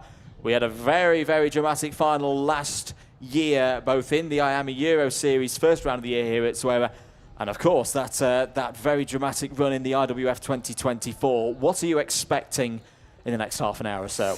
I'm expecting some fast, fierce and ferocious racing from Senior X30. That man there, big smile on his face. Aaron Garcia finds himself right at the sharp end of that field as well. The championship, however, Andrew, want to dip into my toes in that. Look how close it is after only the first round and the first couple of runs in this one. Matej van der Kerkhoff now leads the championship. 85 points to his name. Kevin Lantinga second with 83. Joint with Harrison Mackey's 83 as well. With Danny Caronini fourth with 74. The top four there, tantalisingly close, aren't they? Well, the fact that you've got your top 9 drivers all covered by the award of a race win, less than 50 points, you know, this is really good for us in the box, because we neutrals want this title to run all the way to the last race of the season. We had that in 2024 with that 3-way scrap between Danny Caronini, Finn McLaughlin and Marcus Luzio. And this year so far looks even closer. There's Harrison Mackey. He'll start from the outside of row number 1. Really has grown now into a fully fledged senior. Champion last year, of course, in the X30 junior category. But he's going to have a bit of a challenge here, especially with that run to turn 1. Yeah, indeed. You could just see him there hugging his dad. Big supporter of his racing, of course. His brother is also here. Lewis Mackey is spannering as well for the Fusion team. So the whole family here this weekend to show what they can do. There is Kevin Lantinga clearing something out of his nose ahead of this one. A smart thing to do, of course, priming yourself ready for this race. Otto Pukkanen. What can I say about the Finn on this one? Really impressing me over the course of this weekend. Doesn't sit anywhere with inside the top 8 in the championship standings. However, like you were saying, a win here is a good, better. That's the gap that they've got between anyone inside that top 10. So really looking forward to seeing what he can do. And for those of you who were wondering earlier, what happened with that photo finish? It went the way of Van der Kerkhoff. So it did, yeah. I've seen the photo.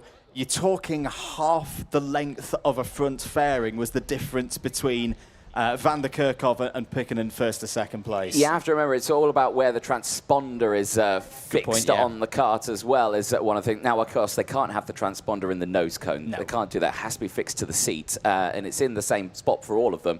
But yeah, it's one of those. Roxanne Lantinga, little wave to the camera, starting this one on the second row of the grid.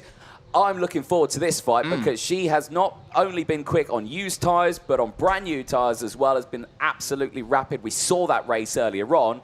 I'm expecting another good thing here. A true all-round pace for Roxanne so far this week, and also on newer tyres when we had times qualifying earlier on in the weekend. So I wouldn't be surprised at all if Roxanne starts this race really, really quickly in the first 4 or 5 tours of this 1.7-kilometre circuit. In 5th place, one of the surprises this weekend, Patrick Ogrodovchik. Great performance in timed qualifying, and he's carried it through the heats and the superheats. Starts this race from the inside of row number 3. We've already seen winners from that region of the grid so far today. You can see the new MG SM2s bolted to the cart there. Yeah, Patrick Ogrodovchik, I think he's going to be raring to go for this race. He certainly is, and that's a man who is focused on the job in hand. The pole sitter from qualifying knows his pace is good. Not only that, the race results weren't too bad as well. Did always go backwards a little bit in those races, but never been outside the top 10, so certainly one to keep a close eye on, a definite contender in this race. Other drivers, we're looking there a little further back in the order. You can see there the 255 machine, Juan Aluja, right on the back of the grid there in 36th place. Again, just making it through, but again, a driver who he knows, and we know, has quick pace around this track. Another driver who has that quick pace is that man there, Hugo Gelade of France, fastest in his group in time qualifying at the start of the weekend. We caught up with him multiple times over this weekend, and his results tell the story as well. Best result being a 2nd place on track. Has been eluded that win, but looking like the man to beat in some of those races. Yeah, definitely so. And then, you know, big celebrations at the start of the weekend in time qualifying after those great laps from Hugo Gillade from the Victory Lane karting team. Will the French squad have another reason to celebrate when we get to the end of this one? Here's an interesting driver for this afternoon. Anthony Eloy Gonzalez starts this race from 7th place and has had plenty of practice of driving through the field. With everyone reset onto fresh tyres, wouldn't be surprised if we see a drive through to the podium for Gonzalez today. No, exactly that. And we'll have the winner of the Super Heat earlier on by 0.000. It's Mateusz van der Kerkhoff starting alongside him. So, again, strong row number 4. But again, I want to cast your mind back to the last couple of races, Andrew. We've had drivers on the podium, both of them of which started on the 6th row of the grid. So I'm going to throw one in the dark here and say either Sam Woolley or Sam van der Heyden are on the podium for this one. I mean, yeah, it's not impossible, particularly for Sam van der Heyden, who was very quick earlier on in the weekend on fresher rubber. So yeah, I'm gonna share that one with you. I think yeah, the 6th row of the grid seems to be the place to be round this circuit. The grid has been cleared. The drivers are just with their thoughts now, waiting for the instructions from the officials to start their formation laps. There is the green flag. Aaron Garcia pulls away from the dummy grid. Harrison Mackie alongside on the front row. This is it. This is the final, the second final of the year. Your grid in X30 Senior looks like this. Aaron Garcia and Harrison Mackie start first and second. Otto Pekkanen and Roxanne Lantinga go from row number 2. Patrick Ogrodovchik and France's Hugo Gillade start on row 3. Eloy Gonzalez and Mateusz van der Kerkhoff on row 4. Van der Kerkhoff is championship leader heading into this race. Marius Barryberg's an outsider for this one. Starts on row 5 with Alex Pinera. There's the magic row 6, Sam van der Heyden and Sam Woolley for this one. Bertram Sash and Clement Lutron starts on row number 7. Reigning champion Danny Carinini and Morgan Moore starts on row number 8. Completing the first half of the grid, it's Xavier Veras and Luca Horton. Row number 10 and the second half of the grid sees Singapore's Isaac Say starting alongside Lewis Mass on the top 10 rows. Zach Green and Kevin Lantinga round out the top 22 on row number 11. Carolina Redondo will be all on her own on row number 12 as Annie Rattel is missing from the grid. The accident he had earlier on with Lewis Mass unfortunately has taken him out of this final. Lewis Bird and Christian Biasati, they will start on row number 13. They'll have Riccardo Ferrari and Luca Millard on row at number 14. Mark Granada and Nicholas Hirsch round out the top 30 on row number 15. The final 3 rows will see Marlon Bayer and Alberto Hurtado, Luna Correa, Maxime Blanchimont, Adam Elbasani and Juan Aluja starting in the 35 kart strong grid in this one. Drivers now get that chance to sort the tyres out on their machines. A lot of tyres were used earlier on for the class, and for a lot of these drivers, it's just a case of let's see what they can do in this race. But for a lot of these drivers now, it's just a case of, right, let's see what will happen, because for Aaron Garcia, the results speak for themselves. He has raced tooth and nail with Harrison Mackie. The two of them have been joint on points at the heel. For Mackie, now the job is simple. Stick with Aaron Garcia as best as you can. Go to the end. Fight to win for both of those drivers. Who could it be? But we're not too sure because, again, everyone behind has a shot at this one. Pukkanen, who has been pushing himself forward. Lantinga as well. Roxanne Lantinga there on the second row of the grid. Pulses from qualifying. Ogrodovchik.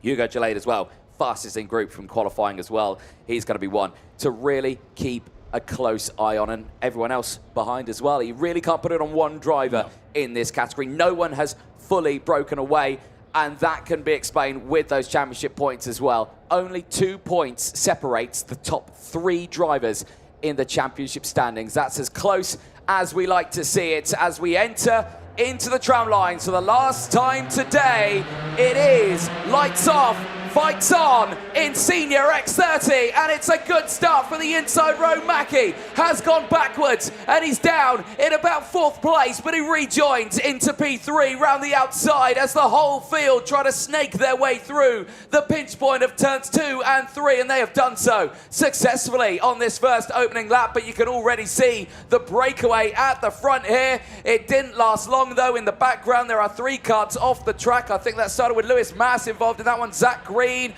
Carolina Redondo has been involved, Luca Millard, there's more drama, Luna Claret, Juan Aluja, yeah, they've all been involved in that incident. So 5 carts, 6 carts off at turn number 4. Yellow flags are out, Marshall's on the scene, but the racing at the front continues, and it is still Aaron Garcia who leads the way by, I believe, is that Otto Pukkanen, who is there in 2nd place. It is the crop promotion machine battling through. Mackie holding on to P3 as they break away to end the first opening lap here. It's Lewis Mars who looked in a bit of discomfort there. Hope Lewis is okay. It's been a really tough day. That's the 2nd incident that we've seen involving the 274 here on finals day Sunday. Change for the lead. Down the inside goes Pukkanen. Mackie follows through. That's all before they get into this part of the circuit. Mackie's gone for the race lead. Harrison Mackie down the inside. I thought it was quite a smart way that Mackie played the initial stages. He didn't attack too much from 2nd on the grid. He almost resigned himself to say, yeah, I'm going to lose positions here.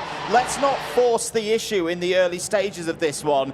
Yep, fall back to 4th place, but then be in a position to pick his way back through. That's a bold one. That's Gonzalez down the inside of Garcia there. Garcia going backwards at the moment. I hope Garcia's not got a problem because he's not looking quick at all at the moment. There, some of the drivers recovering back to the pits. The 334 of Luca Muller, not the kind of race that the Belgian would have wanted. The Belgian national anthem will not ring out again, well, not for that driver in particular, but here is your new race leader, Harrison Mackie, at the end of lap number 2. It's Otto Pukkanen going with him at the moment, but keep an eye on Eloy Gonzalez. His race pace has been lightning quick so far this weekend, but he's now having to deal with Hugo Gelade. Gelade has a little look into turn 4. Aaron Garcia seems to have got everything back together, Anthony. Could rebuild from 5th place. He certainly could, and he's pushing through as oh dear, I think there's been drama for 2 big heavy hitters on this one. Patrick Ogorodottic and Sam van der Heijden are tumbling down my order, and that's the reason why. They're off the track at turn number 4, and they both get restarted, but albeit right at the back of the field. That is a huge, huge shame for those 2. But the eyes stay at the front here. I've got a sneaking feeling that this is going to be the longest 16-lap final of our life here, Andrew, because Mackie is a driver who knows how to fight in these sort of situations. Pukkanen is the same. Gonzalez, right there in 3rd place, he's having a brilliant start to his race, is also a true fighter. And on his home turf as well, you would think is a fan favourite to win this final. But the drivers behind as well are all still there because they've still got Hugo Gelade. He's still right there. Aaron Garcia, another one of the fan favourites. And Roxanne Lantinga also, who's just set the fastest lap of the race, is pushing them all along into the back of these 2 up front. I think one of the key things for Harrison Mackie at this stage as Patrick Ogodovcic comes into the pits, he won't really mind that he's got a notification for an investigation. His race, unfortunately, is over. You know, for Mackie, and I'm sure because he's such a cool customer and he's so experienced, even though this is his first year in seniors. You know, the last time he was here, it was an emotional day. He was trying to do that historic treble of national, continental, and international title with an X30 Junior. Came so close to doing so. This is a 4-round championship. It's a tight 4-round championship. Sure, gave Harrison Mackie a straight ticket to winning the race today, he would take it. But he's got to manage the risk. He's got to think in a way that if he doesn't win today, he mustn't DNF. He mustn't not get any points on the board. Otto Pukkanen goes through, Gonzalez goes through as well, Mackie drops down to 3rd. But look at the points lead that he's got at the moment. It's not the biggest points lead that we've seen today, but it's a decent one at this stage of the season. Well, it's sizably larger than the 2 points that he had clear before the start of this race, yeah, which obviously Van der Kerkhoff was leading on that one. Now, Van der Kerkhoff's gone down to 4th in the points 85. He is in this race still, but where is Van der Kerkhoff right now? All the way down in 19th place. That is not where the points leader going into this race wanted to be in this final. Other drivers, though, for this one, well, Kevin Lantinga, who we knew was starting quite further back in this race, has had a good start. He's up 13 positions. He's inside the top 10 now in P9, and he is closing in on this fight ahead, but he's got the likes of Danny Caronini for company just ahead of them as they head through the start-finish line. Eyes focusing on this front pack here. It's all closed in again here, Andrew. It's not two carts starting at the front. It's Eloy Gonzalez looking for the lead of it because he goes down the inside, and Otto Pukarin has to go backwards, and look who's back. It's Aaron Garcia. It's Spain 1-2 here. I'm smiling, Anthony, because I could just see for the last half a lap, Eloy Gonzalez going, I want to go, I want to go, I want to take the lead of this race and take it to the rest of these drivers in X30 Senior. Oh, that's a bold move down the inside from Harrison Mackie to get back ahead of Otto Pukarin there for 4th place. Other drivers coming into the mix, things keep an eye on Bertram Sash. Bertram Sash for Falcon Racing Team was pretty quick in the super heats earlier on this morning. As we go into the middle third of this race now, Eloy Gonzalez has been in this position before, hasn't always had the best of luck with things out on circuit, but he's looking good here in the race lead. Aaron Garcia is back though. Garcia checks over his shoulder. No, elects to just stay in the slipstream for the moment. Maybe work with Gonzalez for the next lap or so to see if he can earn a gap. No, he's going to go down the inside into turn 4. Nice move there from the pole sitter, who goes back into the lead of this race. Yeah, it's a nice move there. The two Spaniards maybe both on home turf here, but no love lost between the two of them as Garcia reclaims that lead. Roxanne Lantinga now in 3rd place, closing in on this fight. We saw the lunges she made earlier on. I suspect we might see a few more of those lunges in this one, but just sitting in the background for now.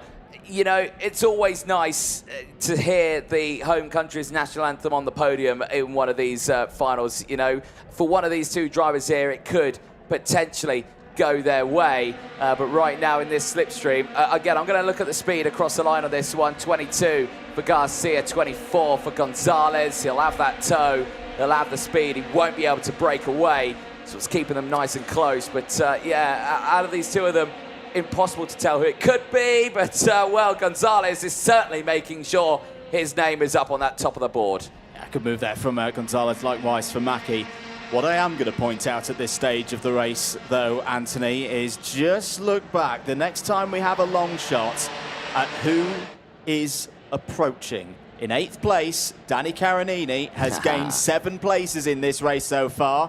The bright red helmet is looming large in the background there, and he's bringing Kevin Lantinga with him as well. So 2 drivers who've gained a lot of positions in the first half of this race.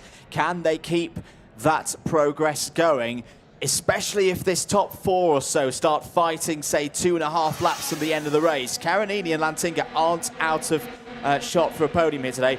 Here's a replay of the move by Garcia, back down the inside of Gonzalez, who takes the lead of this race, but we've still got a long, long way to run here in Zuera. We certainly do, and once again, it's Mackie into 3rd place. So every time we blink, it's a new driver in 3rd place, all wanting their chance back at the sharp end of this one.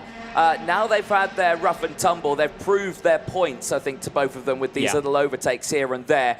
Do you think now it might be a case of, okay, maybe let's settle down, let's just maybe get these carts to the end, and then we'll decide who's the better Spaniard? Well, yeah, it's good work to try and test Harrison Mackie to see if he can hold the gap or keep closing in. He's about 4/10 back at the moment, but if they can work as a 2, you know, when you've got a sole driver in the middle or just in a bit of no man's land almost ahead of 4th, 5th, 6th, 7th, etc., it can be a very effective way of making up or gaining some time around this circuit. Latest notice from race control, Morgan Moore, 5-second penalty. Was it under investigation? One of the 2. Either way, not good news for Morgan Moore, and the 214 is currently 15th on the road. A couple of other drivers coming through the field before we get back to the front of the order. Mark Granada up 12 spots in this race, is up to 17th. Nicholas Hirsch as well, up 10 places to 20th. And Adam Elbasoni, mostly because of misfortune for other drivers, but Elbasoni's still gaining positions out there, up into the top 25 now. That's a gain of 10. There's other drivers that we have unfortunately lost in this one. Lewis Bird, that is such a shame for the Briton. He's had a really tough weekend here this weekend. There is confirmation of what you thought you saw earlier on. Morgan Moore, yes, the driver of the 214 does receive a warning flag, 5-second penalty for causing a collision out on track. Other drivers, of course, we've lost Ogrodovchik, Lewis Mas, Redondo. We've also lost Mullard as well, Luna Clare, Juan Aluja, and of course the non-starter of Andy Rattel. But, you know, it's a big shame for those drivers. 28 runners still left in this race, and you can still see by these shots how close it is still. Mackie holding firm in third place. I think might need to maybe back into Pukanin so they can work together. Well, I think if we're going to start to see defensive lines like this from Aaron Garcia, that might shake things up here nicely. So he is not going to play fair with his fellow countrymen. He is going to back him up into Mackie from the United Kingdom, and he is right there now. It's a 5-car fight once more for the lead. A lot of races I've seen so far this season, Anthony, have seen leaders do this, almost to defend in numbers by backing the pack up, get 5, 6, 7, 8 drivers all involved in the pack, and all of them want to finish at least on the podium. That can be a way to then break away from the field when you get that bit of chaos immediately behind. The trouble is, that is a very, very hard strat to do round this of all circuits. He's got back into the rhythm now, but that has brought all of the top 5 back in. And look further back.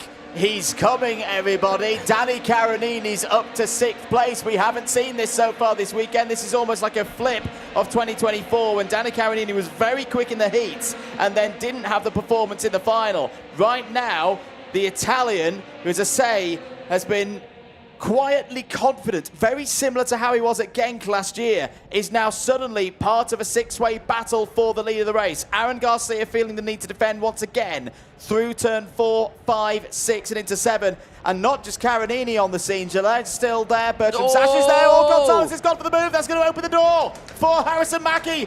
Garcia's out on the grass, down to 5th place. That did not work for either of the Spaniards at the front of the field. The home fans put their hands on their heads.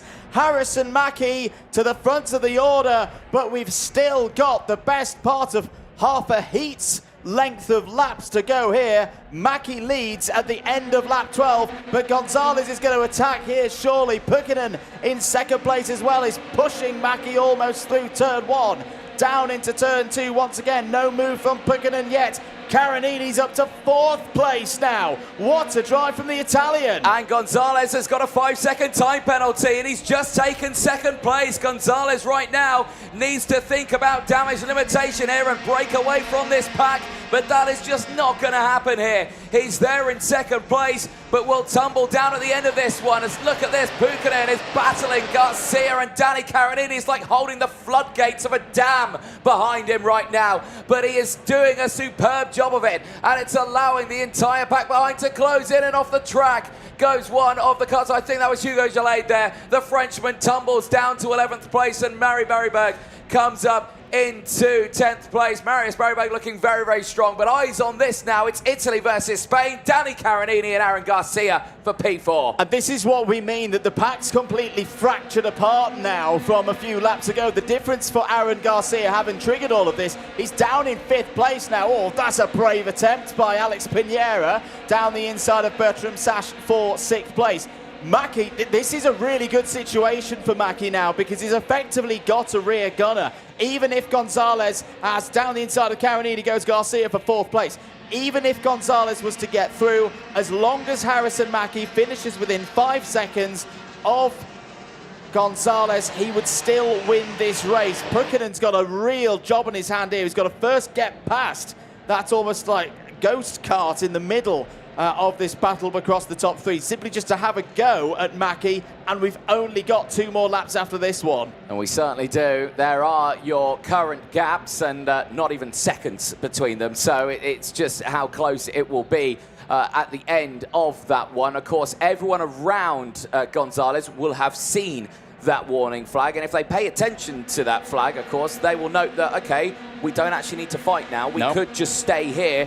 Harrison knows he's in a position where he's going to come away with a P1 even if he finishes second on the road to Gonzalez, as he's looking to the inside there. Elo Gonzalez, you know, if Elo Gonzalez has not paid attention to the digi flag, he might even know he's got a warning flag, which comes with a 5-second time penalty. I don't think Mackie saw it either, because he's defending the position, and it's bringing everyone back into play once again here. Otto Buchanan closes in the top 3, mighty close. Mackie is clear. Gonzalez with the 5-second, Buchanan with the switchover, tries to get down the outside in towards turn number 8. Not close enough, can't do it. Here comes Garcia, here comes Danny Caronini. It's a 5-car battle once more, with Mackie leading the way, and only one thing they're going to see, it's the last lap board. We've had 2 brilliant finals so far this afternoon at Zuera, but we're about to have potentially the best one yet. Mackie goes on to the final lap of the race, has to defend over to driver's right, blocks off any run into turn 1 for Gonzalez. He's still got that effective rear gunner in Gonzalez. Garcia's trying to go round the outside of Buchanan for 3rd place. That's an astonishing move. Buchanan's up to 3rd. Caronini round the outside of Buchanan. That's good news for Mackie. He's effectively got about a 5-car length lead now in to turn number 5. He has to defend again from Gonzalez. Gonzalez knows he cannot afford to make any kind of mistakes. He's still got that 5-second penalty overhanging him. Into turn 7, Gonzalez thinks about it. Mackie doesn't have to defend too hard there. Through back into 4th place goes Buchanan past Caronini. The corners are ticking on down. It was here, it was at this stage of the circuit where it all went wrong for Harrison Mackie in IWF 2024 in the junior final. He's got 2 corners to and Mackie winds it up out of the final corner, and is going to be an X30 senior winner for the first time in IAME Euro Series. What a drive from Fusion Motorsports wonder kid. Harrison Mackie extends his championship lead. Harrison Mackie takes round 2 in Spain. That is absolutely superb, and I can imagine one person, or maybe even 2, from the sidelines, his older brother and his dad, will be watching this one and will be ecstatic with that performance. You could tell in the early stage of that race the pressure was getting to Mackie. He tumbled down in the order, but he managed to find the rhythm once again. He managed to find the gaps in the track, and he found his way once more to the front. Harrison Mackie heads to Germany as the championship leader in the senior category with 133 points. Danny Caronini with that P5 steps up to 2nd in the points with 104 of them. Well, it's still going to be a close one as they head to Germany, but Harrison Mackie now can relax. A sigh of relief for the young Briton as he slowly makes his way back to Parc Fermé.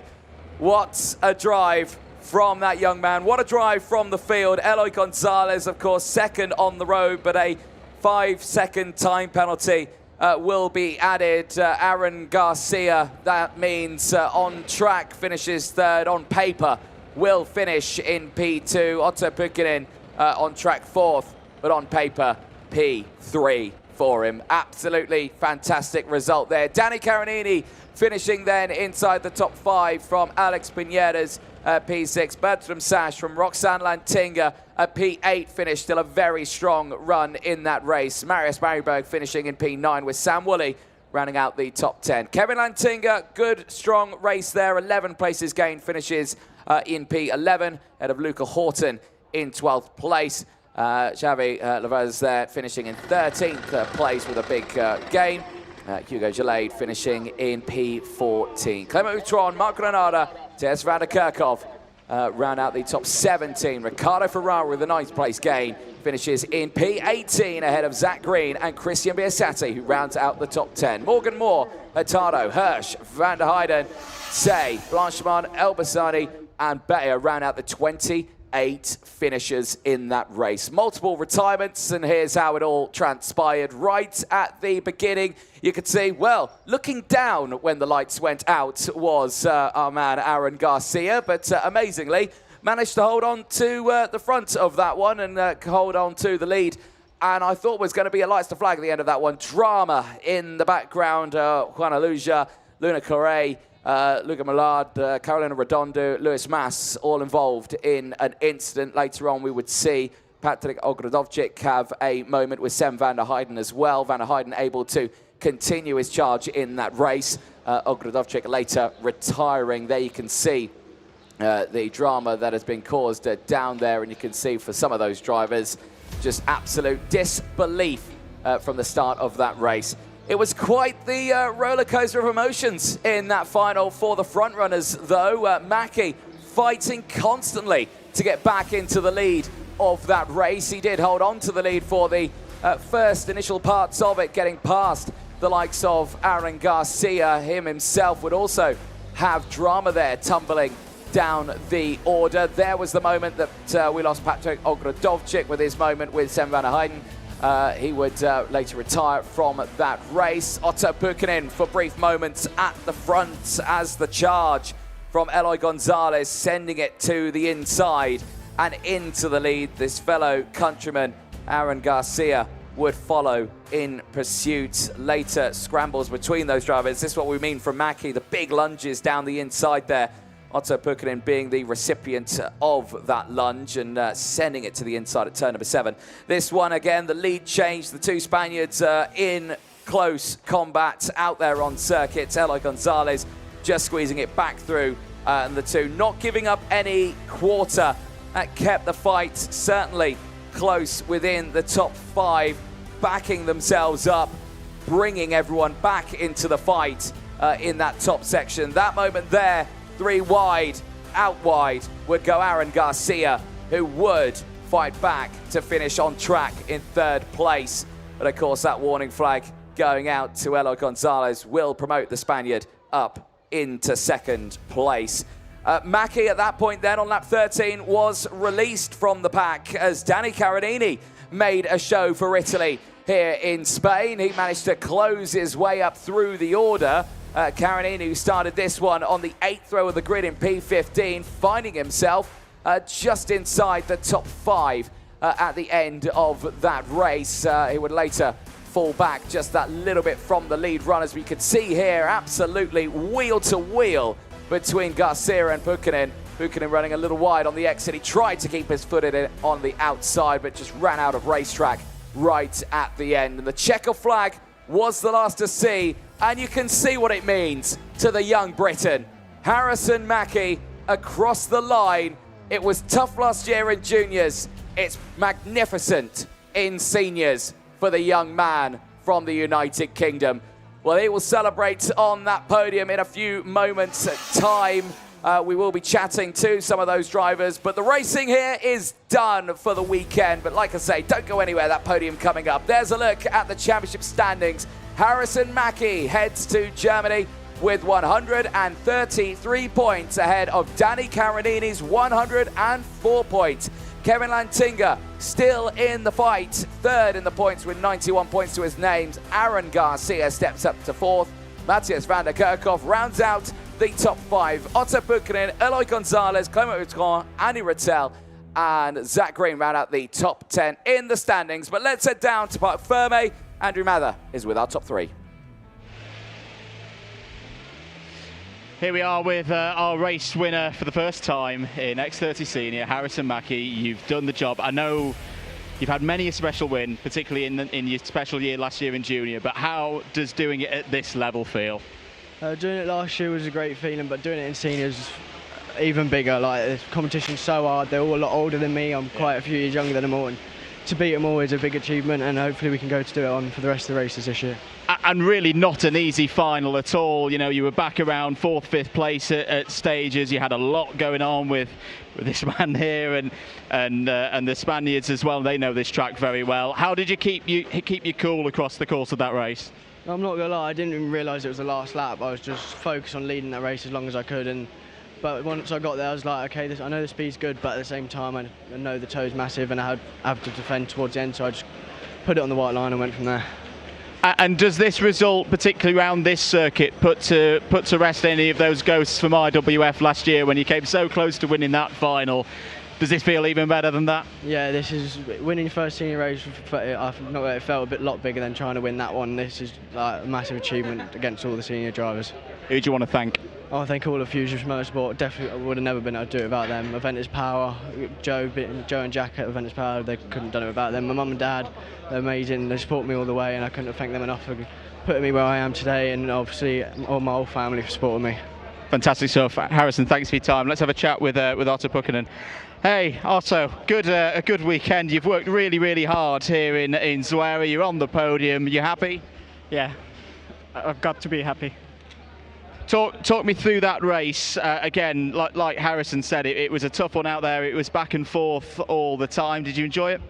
Yeah, I enjoyed it, but so much fighting going on, so happy to survive. And the rest of the season now, what's the plan? Are you carrying on for round 3 and 4? Do you reckon you've got a shot at the title? We'll hopefully do 2 better in the race. Good stuff. Let's have a chat with Aaron Garcia as well.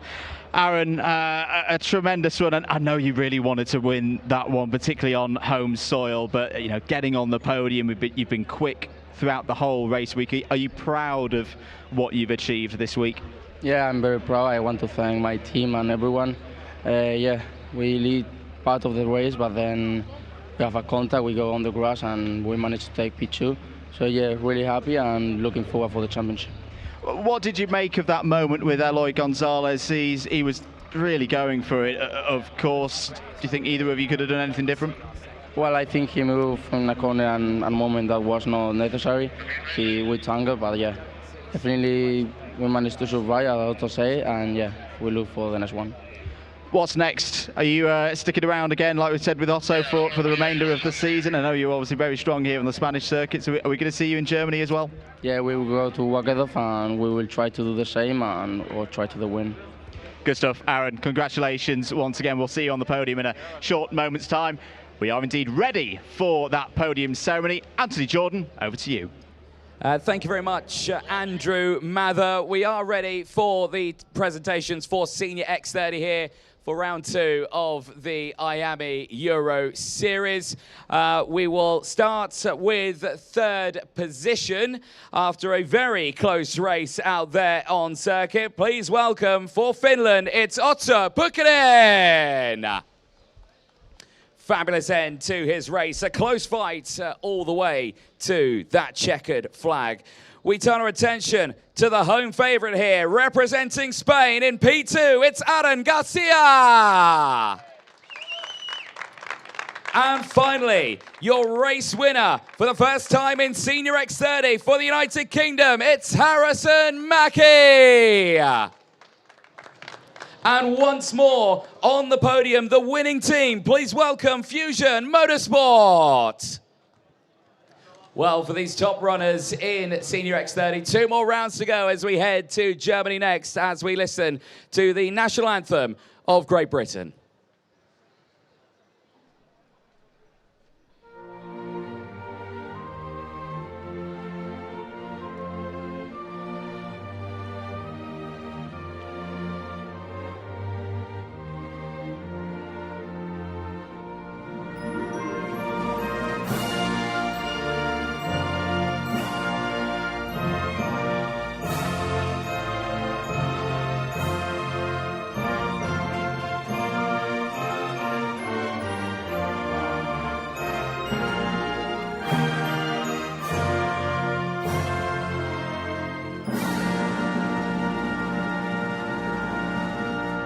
Big round of applause, ladies and gentlemen, for your top 3 in Senior X30.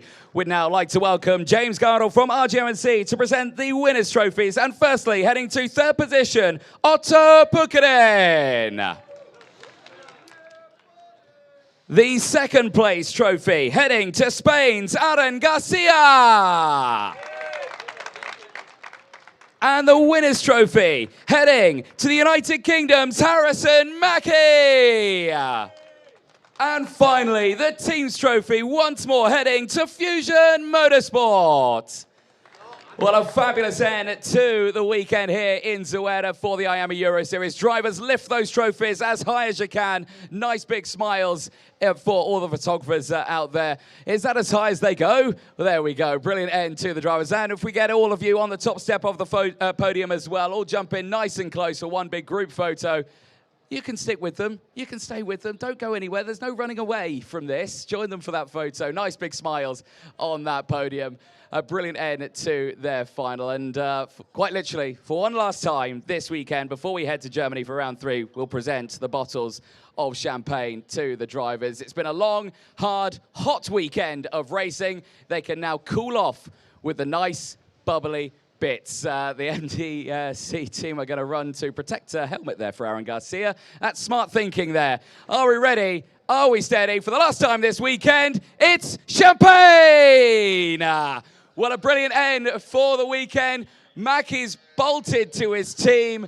Garcia and Buchanan fight on the podium there with those bottles of champagne, but it's all done and dusted for now here at the Zuera circuit. A fabulous end to round 2 in the sunshine here in Spain. But like we say, the season isn't over yet. We head to Wackersdorf in Germany for round 3, the penultimate round of the championship, where who will be the championship leader at the end of that round. From us here, myself, Anthony Jordan, and Andrew Mather, it's goodbye for now.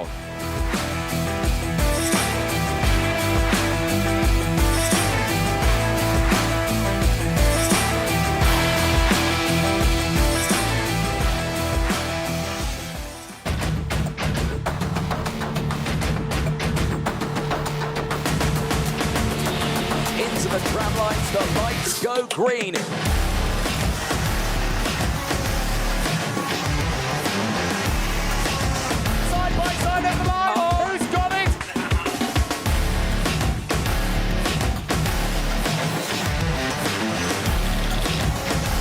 What a finish! Absolutely love it.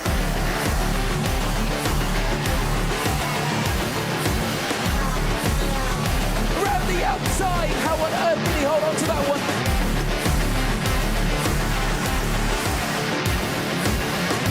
What a final, what a championship.